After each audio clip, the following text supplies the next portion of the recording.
가을 오후의 햇살이 거실 창문으로 들어오는 조용한 순간, 강재만은 손자 도윤이 가져온 사진을 들여다보고 있었습니다.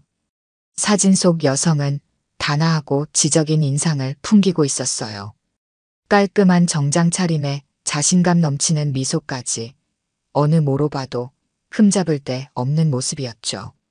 할아버지, 지수예요. 제가 정말 사랑하는 사람이에요. 도윤의 목소리에는 진심이 묻어났습니다. 29의 손자가 이렇게 확신에 찬 모습을 보이는 건 처음이었어요. 강재만은 사진을 천천히 내려놓으며 고개를 끄덕였습니다. 좋은 사람 같구나. 스타트업 대표라고 했지? 네, 정말 열심히 사는 사람이에요. 배경은 평범하지만 완전히 자수성가한 사람이거든요. 대학 졸업하고 몇 년 만에 회사까지 차렸어요. 강재만은 차를 한 모금 마시며 생각에 잠겼습니다. 육군 참모차장까지 지낸 자신의 경험으로는 사람의 진짜 모습은 가장 편안할 때 나온다는 걸 잘 알고 있었어요. 특히 자신보다 사회적 지위가 낮다고 생각하는 사람을 대할 때 그 사람의 진면목이 드러나죠. 도윤아, 결혼은 인생의 큰일이야. 상대방을 제대로 알고 해야 해. 물론이죠, 할아버지. 지수는 정말 좋은 사람이에요. 직원들한테도 잘해주고 성격도 따뜻하고요. 도윤이 확신에 찬 목소리로 말했지만 강재만의 마음속에는 작은 의문이 생겼습니다. 너무 완벽해 보이는 것도 문제라는 생각이 들었어요. 군 생활 30년 동안 완벽해 보이는 사람들의 이면을 많이 봤거든요. 그런데 할아버지는 어떻게 생각하세요? 지수 만나보시겠어요? 강재만은 잠시 망설였습니다. 물론 정식으로 만날 수도 있었지만 그렇게 되면 상대방이 준비된 모습만 보여줄 게 뻔했어요. 글쎄다. 나중에 생각해보마. 그날 밤 강재만은 오랫동안 잠들지 못했습니다. 과거 부하 장교들의 결혼 이야기가 떠올랐어요. 겉으로는 완벽해 보였던 배우자가 실제로는 어떤 사람이었는지 알게 된 후의 충격들을 기억하고 있었거든요. 특히 김중령의 경우가 그랬죠. 아내가 겉으로는 교양 있고 품위 있는 사람처럼 보였지만 실제로는 자신보다 약한 사람들에게 함부로 대하는 사람이었다는 걸 뒤늦게 알게 되었어요. 다음 날 아침 강재만은 결심했습니다. 직접 윤지수라는 사람을 확인해 보기로 한 거예요. 하지만 어떻게 해야 할까 고민하다가 한 가지 방법이 떠올랐습니다. 정옥분 씨, 나 좀 도와줄 수 있어? 같은 아파트에 사는 정옥분에게 전화를 걸었습니다. 정옥분은 여러 건물에서 경비 및 청소 관리 일을 하는 베테랑이었어요. 강재만과는 나이도 비슷하고 평소에 서로 안부를 묻는 사이였죠. 무슨 일인데요, 강 선생님? 목소리가 심각하네요. 우리 도윤이 결혼하려는 여자가 운영하는 회사가 있는데 거기서 청소 일을 좀 해보고 싶어서. 정옥분은 잠시 놀랐지만 이내 이해했습니다. 아이를 키워본 어른이라면 누구나 공감할 수 있는 마음이었거든요. 아, 그 마음 너무 이해해요. 사람은 평상시 모습을 봐야 진짜를 알 수 있죠.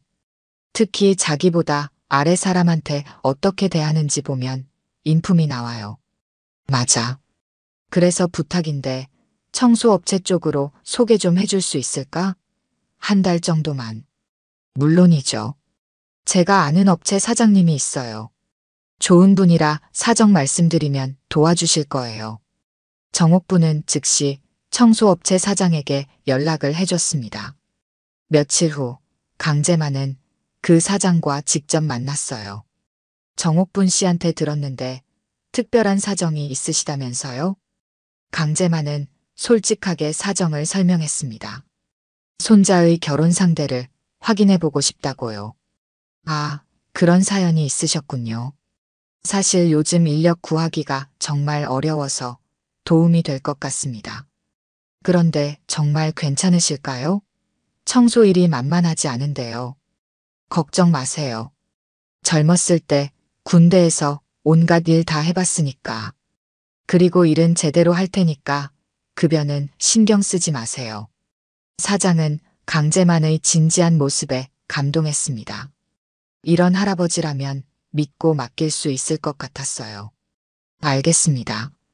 윤지수 대표 회사 건물이죠? 거기 청소 계약이 있어요. 내일부터 출근하시면 됩니다. 강제만은 그렇게 해서 윤지수의 스타트업이 있는 건물 청소부로 일하게 되었습니다.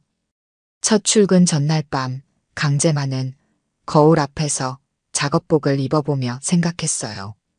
군복 대신 청소복을 입는다는 게 처음에는 어색했지만 손자를 위한 일이라고 생각하니 마음이 편해졌습니다. 사람의 진짜 모습을 보려면 이렇게 해야 하는구나. 다음 날 새벽 5시 반 강제만은 평소보다 일찍 일어났습니다. 군인 시절부터 몸에 밴 습관이었죠. 청소 도구를 챙기고 건물로 향하면서 마음속으로 다짐했어요. 편견 없이 객관적으로 관찰하되 손자가 사랑하는 사람이니만큼 좋은 면도 찾아보겠다고요. 새벽 6시 강제만은 청소도구가 든 카트를 끌고 15층 건물에 들어섰습니다. 로비는 아직 조용했고 경비원만이 졸린 눈으로 인사를 건넸어요. 강제만은 정중하게 인사를 받으며 엘리베이터로 향했습니다. 윤지수의 스타트업은 8층에 있었어요. 엘리베이터 문이 열리자 GENTCH 솔루션즈라는 간판이 보였습니다. 현대적이고 깔끔한 디자인이었죠. 강제만은 마스터키로 문을 열고 사무실 안으로 들어갔어요. 사무실은 생각보다 넓었습니다. 오픈 오피스 형태로 되어 있고 한쪽에는 유리로 된 회의실이 몇 개 있었어요. 직원은 대략 20명 정도 될 것 같았죠. 강제만은 청소 일정표를 확인하며 일을 시작했습니다. 먼저 쓰레기통을 비우고 책상을 닦고 바닥을 쓸었어요. 군인 시절부터 체계적으로 일하는 게 몸에 밴 강제만은 효율적으로 움직였습니다. 1시간 정도 지나자 사무실이 한결 깔끔해졌어요. 오전 8시가 되자 직원들이 하나둘 출근하기 시작했습니다. 대부분 젊은 사람들이었고 강제만에게는 가볍게 인사만 하고 지나갔어요. 그런데 8시 반쯤 되자 분위기가 조금 달라졌습니다. 지수 대표님 오신다. 누군가 작은 소리로 말했고 직원들이 급하게 자리를 정리하기 시작했어요. 강제만은 계속 청소를 하면서 눈으로 상황을 지켜봤습니다. 곧이어 엘리베이터에서 윤지수가 내렸어요. 검은색 정장에 하이힐을 신고 있었고 한 손에는 커피잔, 다른 손에는 스마트폰을 들고 있었습니다. 걸어오면서 전화 통화를 하고 있었죠. 네, 그거는 오늘 중으로 마무리해야 해요. 지연되면 안 돼요. 목소리가 단호했습니다. 강제만은 쓰레기통을 정리하는 척하면서 지수를 관찰했어요. 지수는 사무실로 들어오자마자 직원 한 명을 불렀습니다. 김 과장님, 어제 말씀드린 보고서는 어떻게 됐나요? 아, 네. 거의 다 됐는데 조금만 더 시간을 주시면. 조금이 얼마죠? 정확한 시간을 말씀해 주세요. 지수의 말투는 차갑지도 따뜻하지도 않았어요. 그냥 업무적이었죠. 강제만은 아직 판단하기 이르다고 생각했습니다. 그런데 문제는 그 다음에 일어났어요. 강제만이 쓰레기통을 교체하려고 지수의 책상 근처에 갔을 때였습니다. 지수가 전화를 끊고 나서 짜증스럽다는 듯 한숨을 쉬었어요. 청소부 아저씨, 언제 왔어요? 지수가 강제만을 발견하고 말했습니다. 목소리에는 약간의 놀라움과 함께 불편함이 섞여 있었어요. 네, 새벽부터 청소하고 있었습니다. 강제만이 정중하게 대답했지만 지수의 표정은 여전히 좋지 않았어요.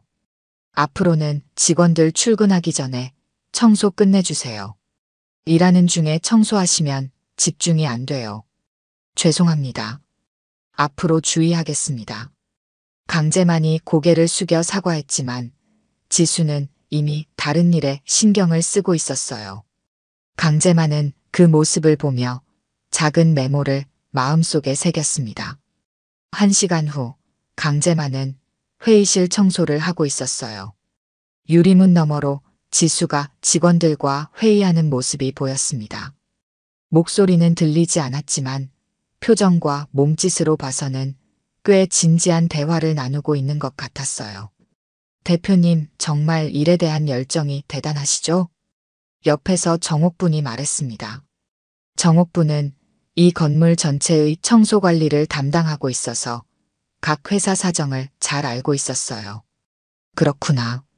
어떤 분인지 궁금했는데. 강재만이 대답하자 정옥분이 좀 더 자세히 설명해 줬어요. 젊은 나이에 회사까지 차린 분이라 정말 대단해요. 그런데 좀 완벽주자인 것 같아요. 모든 걸 다 통제하려고 하시거든요. 완벽주의자? 네, 직원들한테도 엄격하시고요. 물론 나쁘게 하시는 건 아니지만 좀 차가운 면이 있어요. 정옥분의 말을 들으며 강재만은 고개를 끄덕였어요. 아직 하루밖에 안 됐지만 뭔가 느껴지는 게 있었거든요. 점심시간이 되자 직원들이 하나둘 나가기 시작했습니다. 지수도 어디론가 나갔어요. 강재만은 그 시간을 이용해서 더 꼼꼼하게 청소를 했습니다. 오후에 지수가 돌아왔을 때 강재만은 복도에서 바닥을 닦고 있었어요. 지수가 지나가면서 바닥이 젖어 있는 걸 보고 약간 인상을 찌푸렸습니다. 바닥 닦으실 때 표시라도 해주세요. 미끄러질 뻔했잖아요. 죄송합니다. 다음부터 조심하겠습니다. 강재만이 또 사과했지만 지수는 이미 사무실로 들어가고 있었어요. 오후 내내 강재만은 조용히 청소를 하면서 사무실 분위기를 관찰했습니다. 직원들은 대체로 열심히 일하고 있었지만 뭔가 긴장된 분위기였어요. 지수가 지나갈 때마다 모두 조금씩 경직되는 게 느껴졌거든요. 오후 5시쯤 강재만은 화장실을 청소하고 있었습니다. 그때 복도에서 두 직원이 대화하는 소리가 들렸어요. 대표님이 요즘 더 예민해진 것 같지 않아? 맞아. 결혼 준비 때문에 스트레스 받으시나 봐. 그래도 우리랑 대화할 때는 좀 부드러우면 좋겠는데. 항상 업무 얘기만 하시니까. 쉬, 조용히 해. 들으시면 어떡해. 두 직원은 급하게 자리로 돌아갔어요. 강재만은 그 대화를 들으며 복잡한 생각에 빠졌습니다. 저녁 6시, 하루 일과가 끝났어요. 강재만은 청소 도구를 정리하면서 오늘 하루를 되돌아봤습니다. 윤지수는 분명 능력 있고 열정적인 사람이었어요. 하지만 뭔가 아쉬운 부분도 있었습니다. 엘리베이터를 기다리는데 지수가 옆에 섰어요. 둘 다 말없이 서 있다가 엘리베이터가 도착했습니다. 지수가 먼저 타고 강재만이 그 뒤를 따랐어요. 몇 층이세요? 지수가 물었고 강재만은 1층입니다 라고 대답했어요. 짧은 시간이었지만 강재만은 지수의 옆모습을 관찰할 수 있었습니다. 피곤해 보였고 뭔가 생각이 많은 것 같았어요. 1층에 도착해서 강재만이 내리려는데 지수가 말했습니다. 수고하셨어요.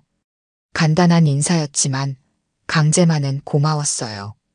적어도 기본적인 예의는 있는 사람이라는 걸 확인할 수 있었거든요. 집으로 돌아가는 길, 강재만은 오늘 하루를 정리해봤습니다. 아직 판단하기에는 이르지만 뭔가 깊이 있게 관찰해야 할 필요성을 느꼈어요.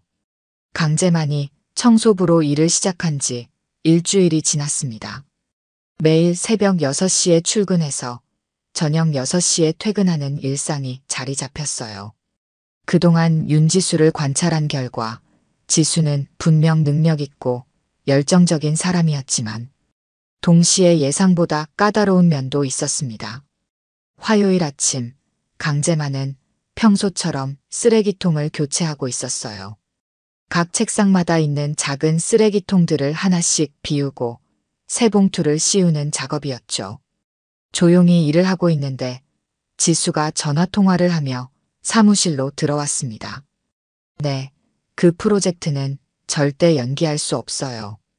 클라이언트와 약속한 건데. 지수의 목소리에는 스트레스가 묻어나고 있었어요. 전화를 끊고 나서 자리에 앉으려는데 강재만이 바로 옆 책상의 쓰레기통을 교체하고 있는 걸 봤습니다. 아, 진짜. 지수가 작은 소리로 중얼거렸어요. 그리고는 강재만을 바라보며 말했습니다. 아저씨, 지금 몇 시인지 아세요? 8시 반쯤 됩니다. 맞아요. 우리 출근 시간이에요. 쓰레기통 교체는 우리 오기 전에 끝내시면 안 될까요? 지수의 말투에는 짜증이 섞여 있었어요. 물론 크게 화를 내는 건 아니었지만 분명 불편해하고 있었습니다. 죄송합니다. 오늘은 쓰레기가 많아서 시간이 좀 걸렸네요. 강재만이 정중하게 사과했지만 지수는 이미 컴퓨터를 켜며 다른 일에 집중하고 있었어요. 그 모습을 보며 강재만은 작은 메모를 마음속에 새겼습니다. 상황을 이해하려 하지 않는다. 옆에서 지켜보던 정옥분이 강재만에게 다가왔어요. 강 선생님, 너무 신경 쓰지 마세요. 요즘 대표님이 좀 예민하시거든요. 무슨 일이 있나요? 큰 프로젝트 때문에 스트레스 받으시는 것 같아요. 그리고 결혼 준비까지 겹쳐서요. 정옥분의 설명을 들으며 강재만은 고개를 끄덕였어요. 그렇다고 해서 다른 사람한테 함부로 대해도 되는 건 아니지만 상황을 이해해 보려고 노력했습니다. 목요일 오후 더 큰 일이 벌어졌어요. 강재만이 회의실을 청소하고 있는데 지수가 급하게 들어왔습니다. 중요한 미팅이 있다고 했는데 회의실 바닥이 젖어 있는 걸 본 순간 얼굴이 굳어졌어요. 이게 뭐예요? 바닥이 왜 이래요? 청소를 막 끝냈는데 금방 마를 겁니다. 금방이 언제예요? 지금 당장 손님이 오신다고요. 지수의 목소리가 높아졌어요. 다른 직원들도 무슨 일인가 하고 쳐다봤습니다. 선풍기라도 틀어서 빨리 말려주세요. 이런 식으로 일하시면 안 되죠. 강재만은 즉시 선풍기를 가져와서 바닥을 말렸어요. 다행히 10분 정도 후에 바닥이 말랐고 미팅도 무사히 진행되었습니다. 하지만 그 과정에서 지수의 태도를 본 강재만은 조금 실망했어요. 미팅이 끝난 후 지수가 강재만에게 와서 말했습니다. 아까는 급해서 그랬어요. 이해해 주세요. 사과라고 하기에는 좀 부족했지만 그래도 뭔가 말을 하려고 노력하는 모습이었어요. 강재만은 괜찮습니다 라고 대답했지만 마음속으로는 복잡한 생각이 들었습니다. 금요일 점심시간 정옥분과 함께 식사를 하면서 강재만은 고민을 털어놨어요. 정옥분 씨, 사람을 어떻게 봐야 할까요? 갑자기 왜 그런 말씀을 하세요? 지수 대표 말인데 일은 정말 잘하는 것 같아요. 직원들도 인정하고요. 그런데 뭔가 아쉬운 부분이 있어요. 정옥분은 강재만의 고민을 이해했어요. 아, 그 부분이요. 사실 저도 느꼈어요. 좋은 사람인 건 맞는데 좀 차가운 면이 있죠. 차가운 면?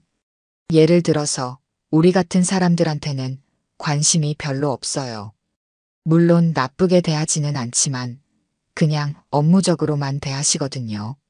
정옥분의 말에 강재만은 공감했어요. 지난 일주일 동안 지수는 강재만을 한 번도 개인적으로 신경 써주지 않았거든요. 인사도 형식적이었고 관심도 없었습니다. 그런데 직원들한테는 어때요? 직원들한테는 좀 나아요. 그래도 케어는 해주시거든요. 야근할 때 저녁도 시켜주시고 생일이면 케이크도 준비해 주시고요. 그럼 나쁜 사람은 아니네요. 맞아요. 나쁜 사람은 절대 아니에요. 그냥 좀 계층 의식이 있는 것 같아요. 정옥분의 말을 들으며 강재만은 생각에 잠겼습니다. 계층 의식이라는 말이 마음에 걸렸어요. 군대에서도 계급은 있지만 사람 자체를 차별하지는 않았거든요. 다음 주 월요일 결정적인 사건이 벌어졌어요. 강재만이 복도에서 걸레질을 하고 있는데 지수가 거래처 사람과 함께 걸어오고 있었습니다. 중요한 계약건을 논의하는 중인 것 같았어요. 그런데 바닥이 젖어 있다는 걸 미처 표시하지 못했어요. 지수가 하이힐을 신고 오다가 살짝 미끄러질 뻔했습니다. 다행히 넘어지지는 않았지만 깜짝 놀라며 균형을 잡았어요. 어머, 조심하세요. 거래처 사람이 지수를 붙잡아줬어요. 지수는 당황한 채로 강재만을 쳐다봤습니다. 아저씨, 이렇게 위험하게 청소하시면 어떡해요? 표시라도 해놔야죠. 지수의 목소리가 날카로웠어요. 게다가 거래처 사람 앞에서 이런 일이 벌어져서 더 당황스러웠나 봐요. 정말 죄송합니다. 제가 실수했습니다. 강재만이 깊게 고개를 숙여 사과했지만 지수의 표정은 여전히 좋지 않았어요. 앞으로는 더 주의해서 일해주세요. 프로답게요. 마지막의 프로답게라는 말이 강재만의 마음에 상처를 줬어요. 마치 자신이 일을 제대로 못하는 사람처럼 취급받는 기분이었거든요. 거래처 사람과 함께 사라진 후 정옥분이 다가왔어요.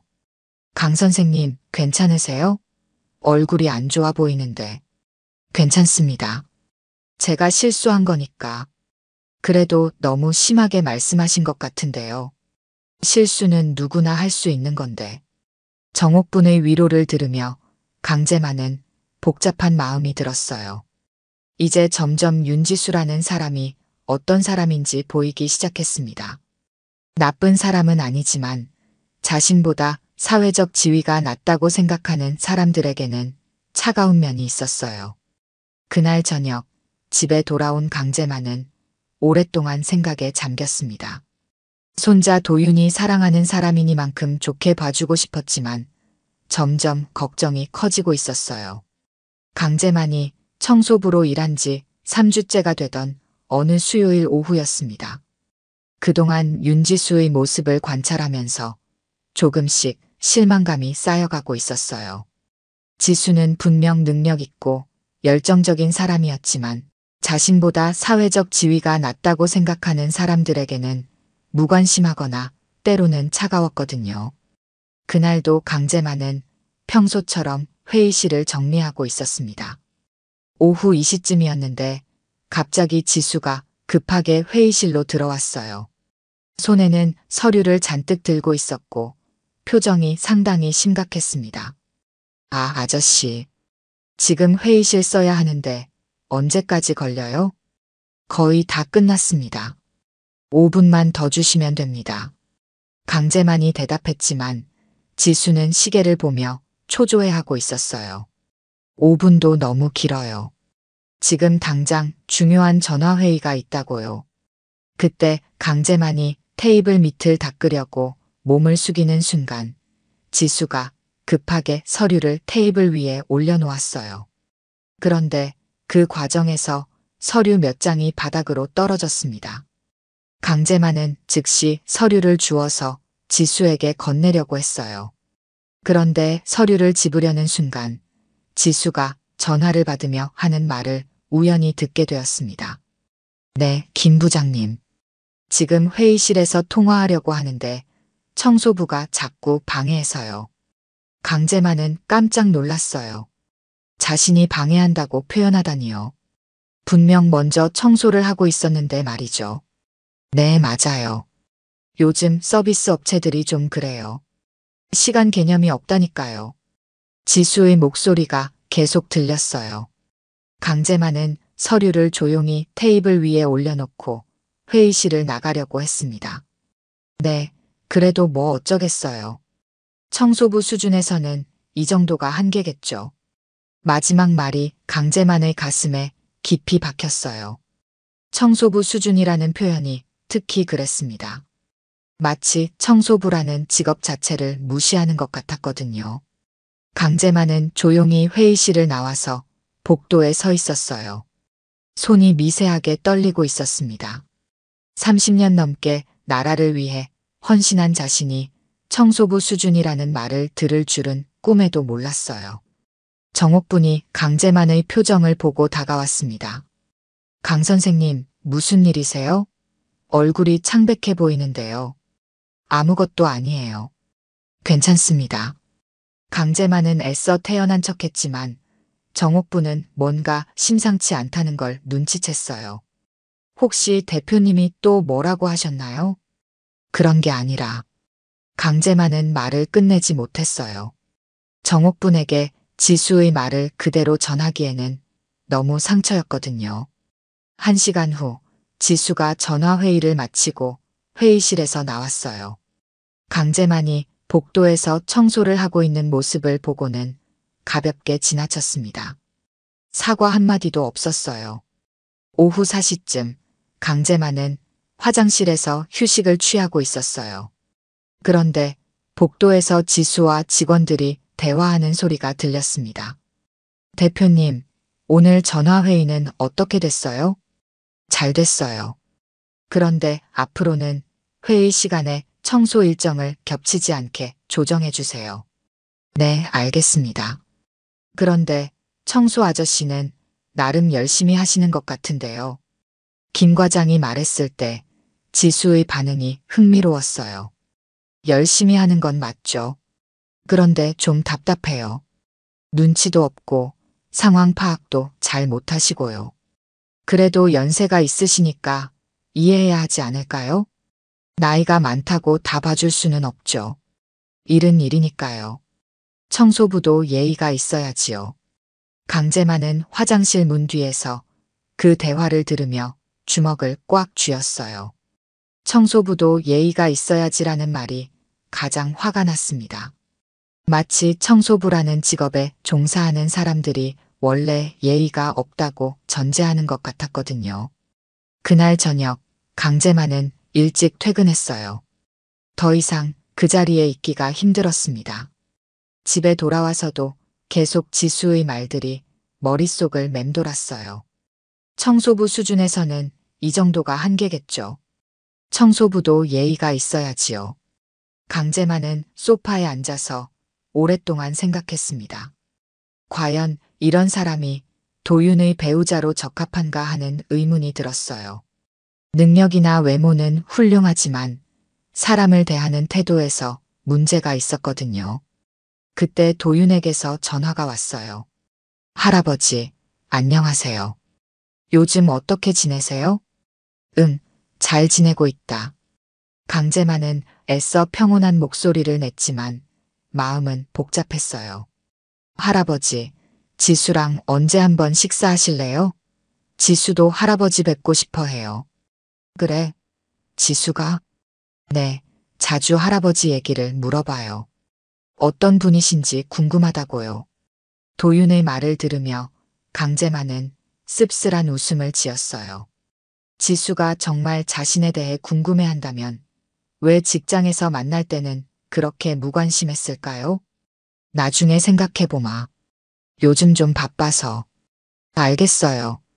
그런데 할아버지, 목소리가 좀 이상한데 괜찮으세요? 괜찮다. 그냥 피곤해서 그래. 전화를 끊고 나서 강재만은 더 깊은 고민에 빠졌어요. 손자가 그렇게 사랑하는 사람인데 자신이 너무 비판적으로 보고 있는 건 아닐까 하는 생각도 들었습니다. 하지만 동시에 과거 전우들의 이야기가 떠올랐어요. 결혼 후에 배우자의 진짜 모습을 알게 되어 고생한 사람들 말이죠. 특히 박 대령의 경우가 그랬어요. 아내가 겉으로는 교양 있는 사람처럼 보였지만 실제로는 자신보다 약한 사람들을 무시하는 사람이었다는 걸 뒤늦게 알게 되었거든요.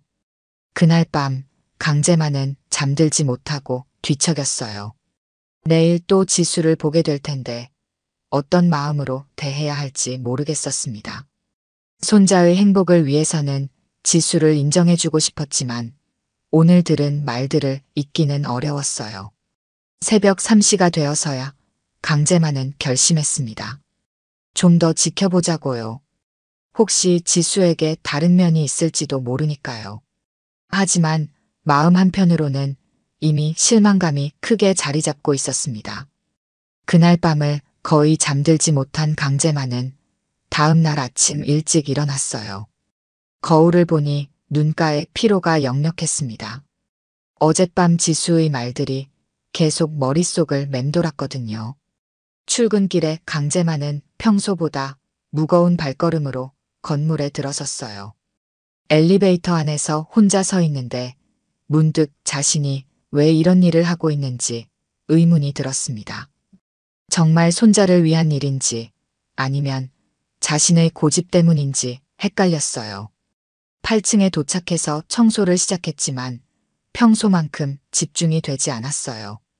어제 일어난 일들이 자꾸 떠올랐거든요.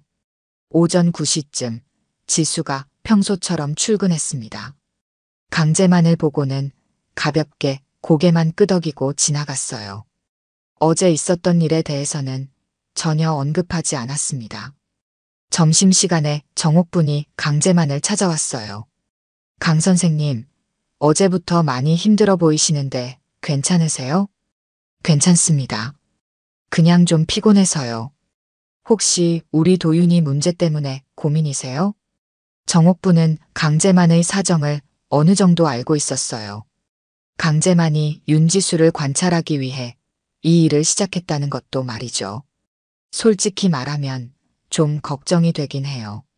강재만이 처음으로 속마음을 털어놨어요. 지수 대표가 어떤 분인지 알 것 같은데 우리 도윤이가 정말 좋아하거든요. 그 애가 상처받을까봐 걱정이에요. 아, 그 마음 이해해요. 손자 생각하면 당연히 그럴 수밖에 없죠. 정옥분이 공감하며 말했습니다. 그런데 사람이라는 게 참 복잡해요. 지수 대표도 나쁜 사람은 아니거든요. 그냥 좀 차가운 면이 있을 뿐이지. 차가운 정도가 아니에요. 어제 들은 얘기는 정말. 강재만이 말을 멈췄어요. 어제 들은 지수의 말을 그대로 전하기에는 너무 상처였거든요. 뭔 일이 있었나요? 아니에요. 그냥 제가 너무 예민하게 받아들인 것 같아요. 강재만은 얼버무렸지만 정옥분은 뭔가 큰 일이 있었다는 걸 눈치챘어요. 오후에 강재만은 혼자 복도에서 청소를 하면서 계속 생각에 잠겨 있었어요. 과연 자신이 지수를 너무 냉정하게 평가하고 있는 건 아닐까 하는 의문이 들었습니다. 그때 도윤에게서 문자가 왔어요. 할아버지, 지수가 오늘 할아버지 얘기를 또 했어요. 정말 뵙고 싶어 한다니까요. 이번 주말에 같이 식사 어때요? 문자를 보며 강재만은 복잡한 마음이 들었어요. 지수가 정말 자신을 만나고 싶어 한다면 어제와 같은 태도는 왜 보이는 걸까요? 그런데 바로 그때 뜻밖의 일이 벌어졌어요. 지수가 전화 통화를 하며 복도를 걸어오고 있었는데 상대방이 도윤인 것 같았어요. 응, 도윤아. 할아버지 얘기? 당연히 뵙고 싶지. 지수의 목소리가 평소와 완전히 달랐어요. 따뜻하고 다정했습니다. 할아버지가 어떤 분인지 정말 궁금해. 도윤이한테 그렇게 좋은 영향을 준 분이시니까. 강재만은 놀라며 지수의 말을 들었어요. 이게 정말 어제 자신을 청소부 수준이라고 말한 그 사람이 맞나 싶었거든요. 나도 할아버지한테 인정받고 싶어. 도윤이한테는 정말 중요한 분이시잖아. 지수의 목소리에는 진심이 담겨 있었어요. 강재만은 더욱 혼란스러워졌습니다. 전화가 끝나고 지수가 사무실로 들어간 후 강재만은 한참 동안 그 자리에 서 있었어요. 방금 들은 지수의 말과 어제 들은 말 사이의 차이가 너무 컸거든요. 저녁 무렵 강재만은 정옥분과 함께 건물을 나서면서 이야기를 나눴어요. 정옥분 씨, 사람이라는 게 참 복잡하네요. 왜 그런 말씀을 하세요? 지수 대표 말인데 분명 좋은 면도 있는 것 같아요. 그런데 왜 우리한테는 그렇게 차가울까요? 정옥부는 잠시 생각하더니 말했어요. 글쎄요. 아마 교육을 그렇게 받아서 그런 게 아닐까요? 사회적 지위가 다른 사람들과는 선을 긋는 거 말이에요. 교육? 네, 요즘 젊은 사람들 중에 그런 분들이 있어요. 나쁜 마음은 없는데 무의식적으로 계층을 나누는 거죠. 정옥분의 설명을 들으며 강제만은 조금씩 이해가 되기 시작했어요. 지수가 악한 사람은 아니지만 사회적 편견에 젖어 있는 것 같았거든요. 집에 돌아온 강제만은 과거 자신의 경험을 떠올려 봤어요. 군대에서도 비슷한 사람들을 본 적이 있었습니다. 겉으로는 훌륭해 보이지만 자신보다 계급이 낮은 사람들을 무시하는 장교들 말이죠. 특히 이 소령의 경우가 그랬어요.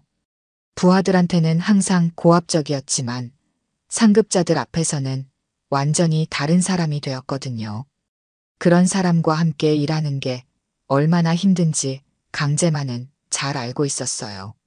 그날 밤 강제만은 오랫동안 고민했습니다. 도윤이 지수를 그렇게 사랑하는데 자신이 나서서 반대하는 게 맞는 걸까요? 혹시 지수가 결혼 후에 변할 수도 있지 않을까요? 하지만 동시에 걱정도 컸어요. 만약 지수의 그런 면이 결혼 후에도 계속된다면 도윤이 힘들어할 게 뻔했거든요. 특히 아이가 생기면 더욱 문제가 될 수 있었어요. 새벽 2시가 되어서야 강제만은 한 가지 결론을 내렸어요. 좀 더 지켜보자는 거였습니다. 아직 한 달도 안 됐는데 성급하게 판단하는 건 좋지 않을 것 같았거든요. 하지만 마음 한편으로는 이미 답이 정해져 있는 것 같았어요. 지수는 분명 능력 있고 도윤을 사랑하는 사람이지만 인격적으로는 아직 부족한 면이 많았습니다. 다음 날 아침 강제만은 평소보다 일찍 일어나서 도윤에게 전화를 걸었어요. 도윤아, 할아버지다. 할아버지, 왜 이렇게 일찍 전화하세요? 지수랑 식사 얘기 말인데 좀 더 생각해보자. 할아버지가 요즘 좀 바빠서. 아, 그래요? 알겠어요. 언제든지 말씀하세요.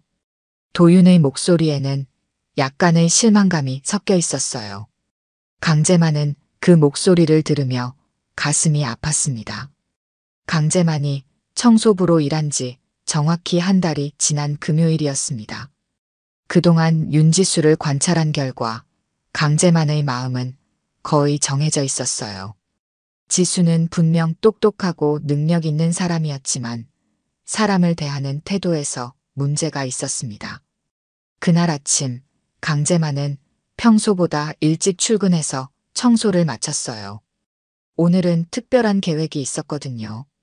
더 이상 이 상황을 지속할 수 없다는 결론을 내렸습니다. 점심시간에 강제만은 도윤에게 전화를 걸었어요. 도윤아, 오늘 오후에 시간 있니? 네, 할아버지. 무슨 일이세요? 지수 회사에 한번 가보려고 해. 너도 같이 와라. 도윤은 깜짝 놀랐어요. 할아버지가 갑자기 지수 회사에 가자고 하다니요. 정말요? 드디어 지수 만나보시려고요? 응, 그래. 와, 좋아요. 지수한테 미리 말해둘게요. 몇 시쯤 가실래요? 3시쯤 갈 테니까 지수한테 말해둬라. 전화를 끊고 나서 강제만은 집으로 돌아갔어요. 청소복을 벗고 깔끔한 정장으로 갈아입었습니다. 평소 입던 편안한 옷이 아니라 정식 행사에 입는 정장이었어요. 그리고 서랍에서 조심스럽게 꺼낸 게 있었습니다. 작은 훈장 배지였어요. 육군 참모차장 시절 받은 것 중 하나였는데 평소에는 절대 달고 다니지 않았거든요. 하지만 오늘은 달랐습니다. 자신이 누구인지 보여줄 필요가 있었어요. 오후 2시 50분 강제만은 도윤과 함께 건물 로비에서 만났습니다. 도윤은 할아버지의 모습을 보고 놀랐어요. 할아버지, 왜 이렇게 정식으로 차려입으셨어요? 그리고 이 배지는 뭐예요? 그냥 예의상 좀 격식을 갖춰야 할 것 같아서. 강제만은 대답을 얼버무렸어요. 아직 도윤에게는 자신이 한 달 동안 청소부로 일했다는 사실을 말하지 않았거든요. 8층에 도착해서 GENTCH 솔루션즈 사무실로 들어갔을 때 강제만은 묘한 기분이 들었어요. 한 달 동안 매일 봤던 공간이었지만 오늘은 완전히 다른 입장에서 보게 된 거였거든요. 직원들이 손님이 온 걸 보고 웅성거렸어요. 그 중에서 김 과장이 강제만을 보고 깜짝 놀란 표정을 지었습니다. 분명 어디서 본 것 같은데 정확히 기억이 나지 않았거든요. 어머, 도윤 씨. 지수가 환한 미소를 지으며 나왔어요. 평소보다 훨씬 밝은 표정이었습니다. 그리고 강제만을 보자 정중하게 인사했어요. 안녕하세요. 할아버님께서 강제만 선생님이시죠? 도윤이한테 정말 많이 들었어요. 지수의 목소리는 따뜻하고 정중했어요. 한 달 동안 청소부를 대할 때와는 완전히 달랐습니다. 반갑습니다. 강제만이 간단하게 인사했어요. 그런데 바로 그때 정옥분이 청소도구를 들고 사무실로 들어왔습니다. 강제만을 보자 깜짝 놀란 표정을 지었어요. 강 선생님, 오늘 왜 이렇게 정장을? 정옥분이 말을 하다가 멈췄어요. 상황을 파악한 거였죠. 지수는 정옥분과 강제만이 서로 아는 사이라는 걸 알고 의아해했어요. 서로 아시는 사이예요? 그때 강제만이 천천히 입을 열었습니다. 지수 씨, 우리 처음 만나는 게 아니에요. 네. 무슨 말씀이세요? 지수가 당황스러운 표정을 지었어요. 도윤도 무슨 일인지 몰라서 어리둥절했습니다. 한 달 동안 여기서 청소 일을 했어요. 매일 봤잖아요. 강제만의 말에 지수의 얼굴이 창백해졌어요. 그제야 기억이 났거든요.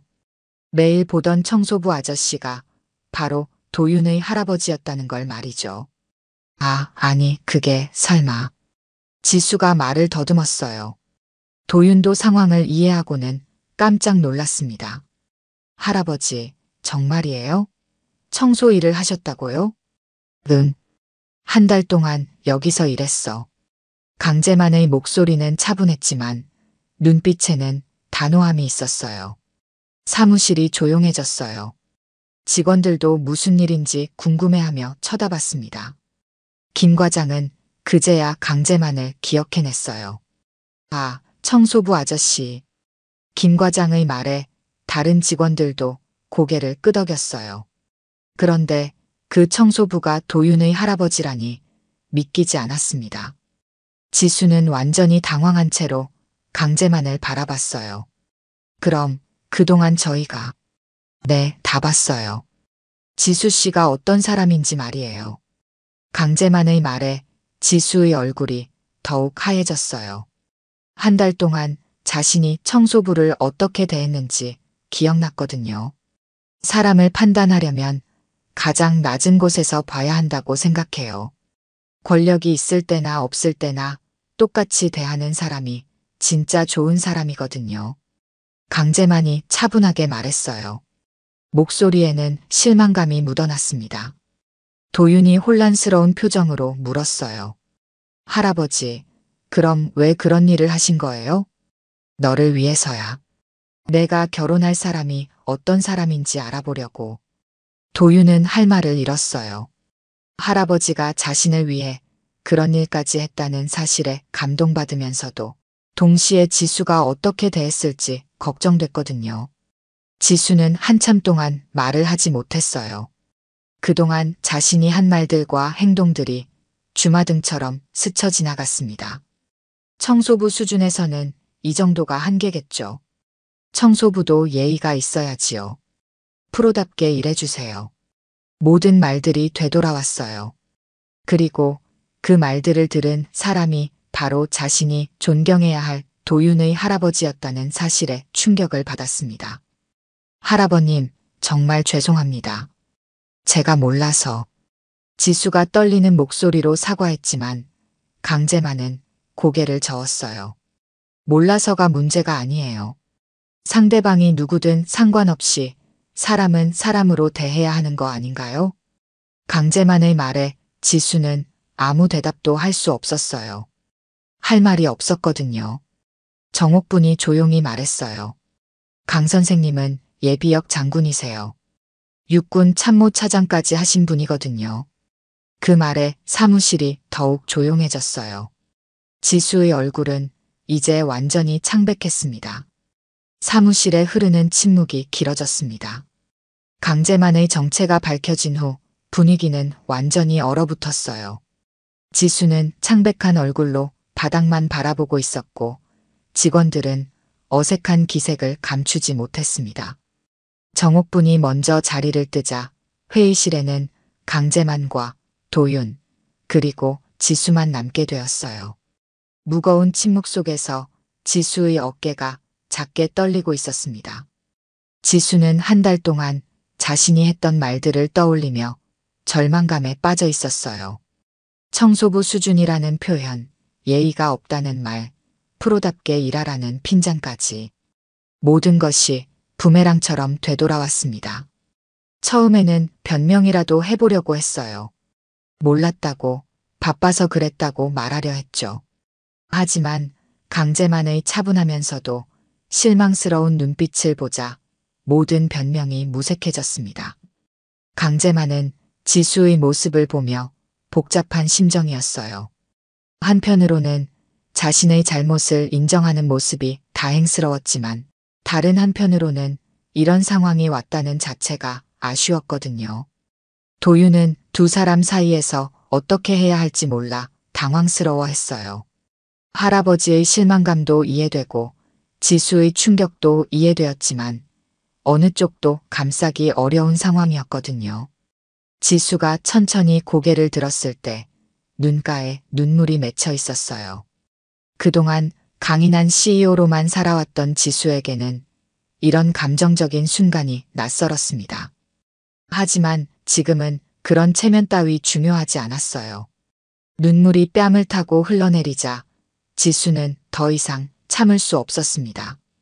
자신이 얼마나 교만했는지, 얼마나 편견에 사로잡혀 있었는지 깨달았거든요.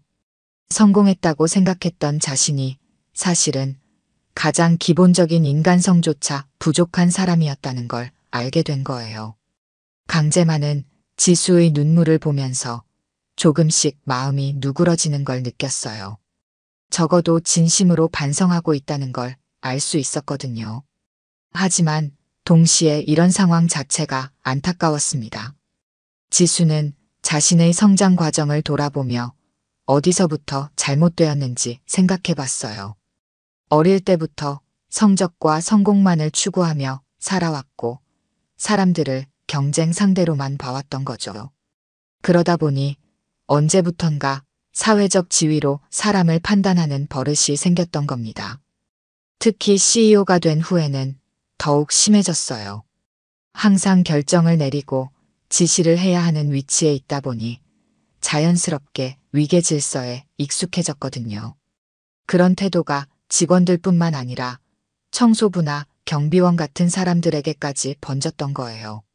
하지만 오늘 강제만을 통해 깨달았습니다. 진짜 중요한 건 사람의 마음이고 인격이라는 걸 말이에요. 사회적 지위나 직업은 그 사람을 판단하는 기준이 될 수 없다는 것도 알게 되었습니다.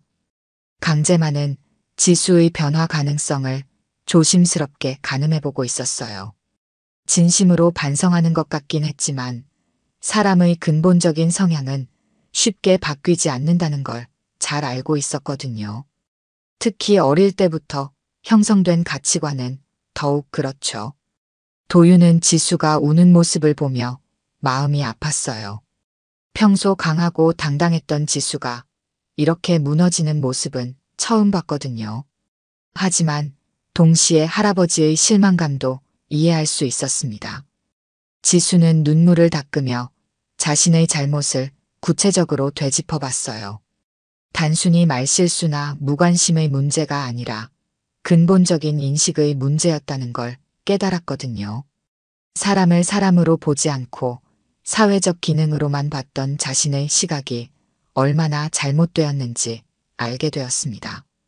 강재만은 지수의 솔직한 모습을 보며 조금의 희망을 느끼기 시작했어요. 적어도 자신의 문제를 정확히 파악하고 있었고 변명보다는 반성을 먼저 하고 있었거든요. 하지만 여전히 신중한 판단이 필요했습니다. 회의실 밖으로는 직원들이 조심스럽게 업무를 보는 소리가 들렸어요. 모두들 무슨 일이 벌어지고 있는지 궁금해하면서도 선뜻 다가오지는 못하고 있었죠. 평소 완벽해 보였던 대표가 이렇게 당황하는 모습은 처음이었거든요. 지수는 이제 자신이 어떻게 해야 할지 막막했어요. 말로는 변하겠다고 할 수 있지만 정말로 변할 수 있을지 확신이 서지 않았거든요. 하지만 분명한 건 지금까지의 자신이 잘못되었다는 것과 반드시 바뀌어야 한다는 것이었습니다. 그날 이후로 2주가 흘렀습니다. 강재만은 더 이상 청소부로 일하지 않았지만 지수가 정말 변했는지 궁금해서 가끔 정옥분에게 안부를 물어봤어요. 정옥분의 이야기로는 지수의 태도가 확실히 달라졌다고 했습니다. 지수는 그동안 자신의 행동을 돌아보며 많은 변화를 시도하고 있었어요. 청소부나 경비원들에게도 정중하게 인사하고 직원들과의 대화에서도 예전보다 부드러운 모습을 보였죠. 하지만 가장 큰 변화는 사람을 보는 시각이었습니다. 어느 화요일 오후 지수는 용기를 내어 강재만에게 전화를 걸었어요. 그동안 여러 번 연락하고 싶었지만 차마 용기가 나지 않았거든요. 전화를 받은 강재만의 목소리는 여전히 차분했어요. 지수는 떨리는 목소리로 말했습니다. 할아버님께 직접 찾아뵙고 싶다고, 그동안 어떻게 지냈는지 보여드리고 싶다고 했죠. 강재만은 잠시 망설였지만 만나보기로 했어요. 정말 변했는지 확인해보고 싶었거든요. 만날 장소는 지수의 사무실이 아니라 근처 조용한 카페로 정했습니다. 약속 시간에 카페에 도착한 강재만은 지수가 이미 와서 기다리고 있는 걸 봤어요. 예전과 달리 화장도 진하지 않았고 옷차림도 한결 편안해 보였습니다. 무엇보다 표정이 많이 달라져 있었어요. 지수는 강재만을 보자마자 깊게 고개를 숙여 인사했어요. 그리고 조심스럽게 자리에 앉으며 그동안 어떻게 지냈는지 이야기하기 시작했습니다. 지수는 먼저 회사에서 일어난 변화들을 설명했어요. 청소업체와 새로 계약을 맺으면서 직원들의 근무 환경을 개선했고 정옥분과도 자주 대화를 나누게 되었다고 했죠. 또한 직원들과의 관계도 예전보다 훨씬 편안해졌다고 했습니다. 하지만 가장 큰 변화는 개인적인 부분이었어요.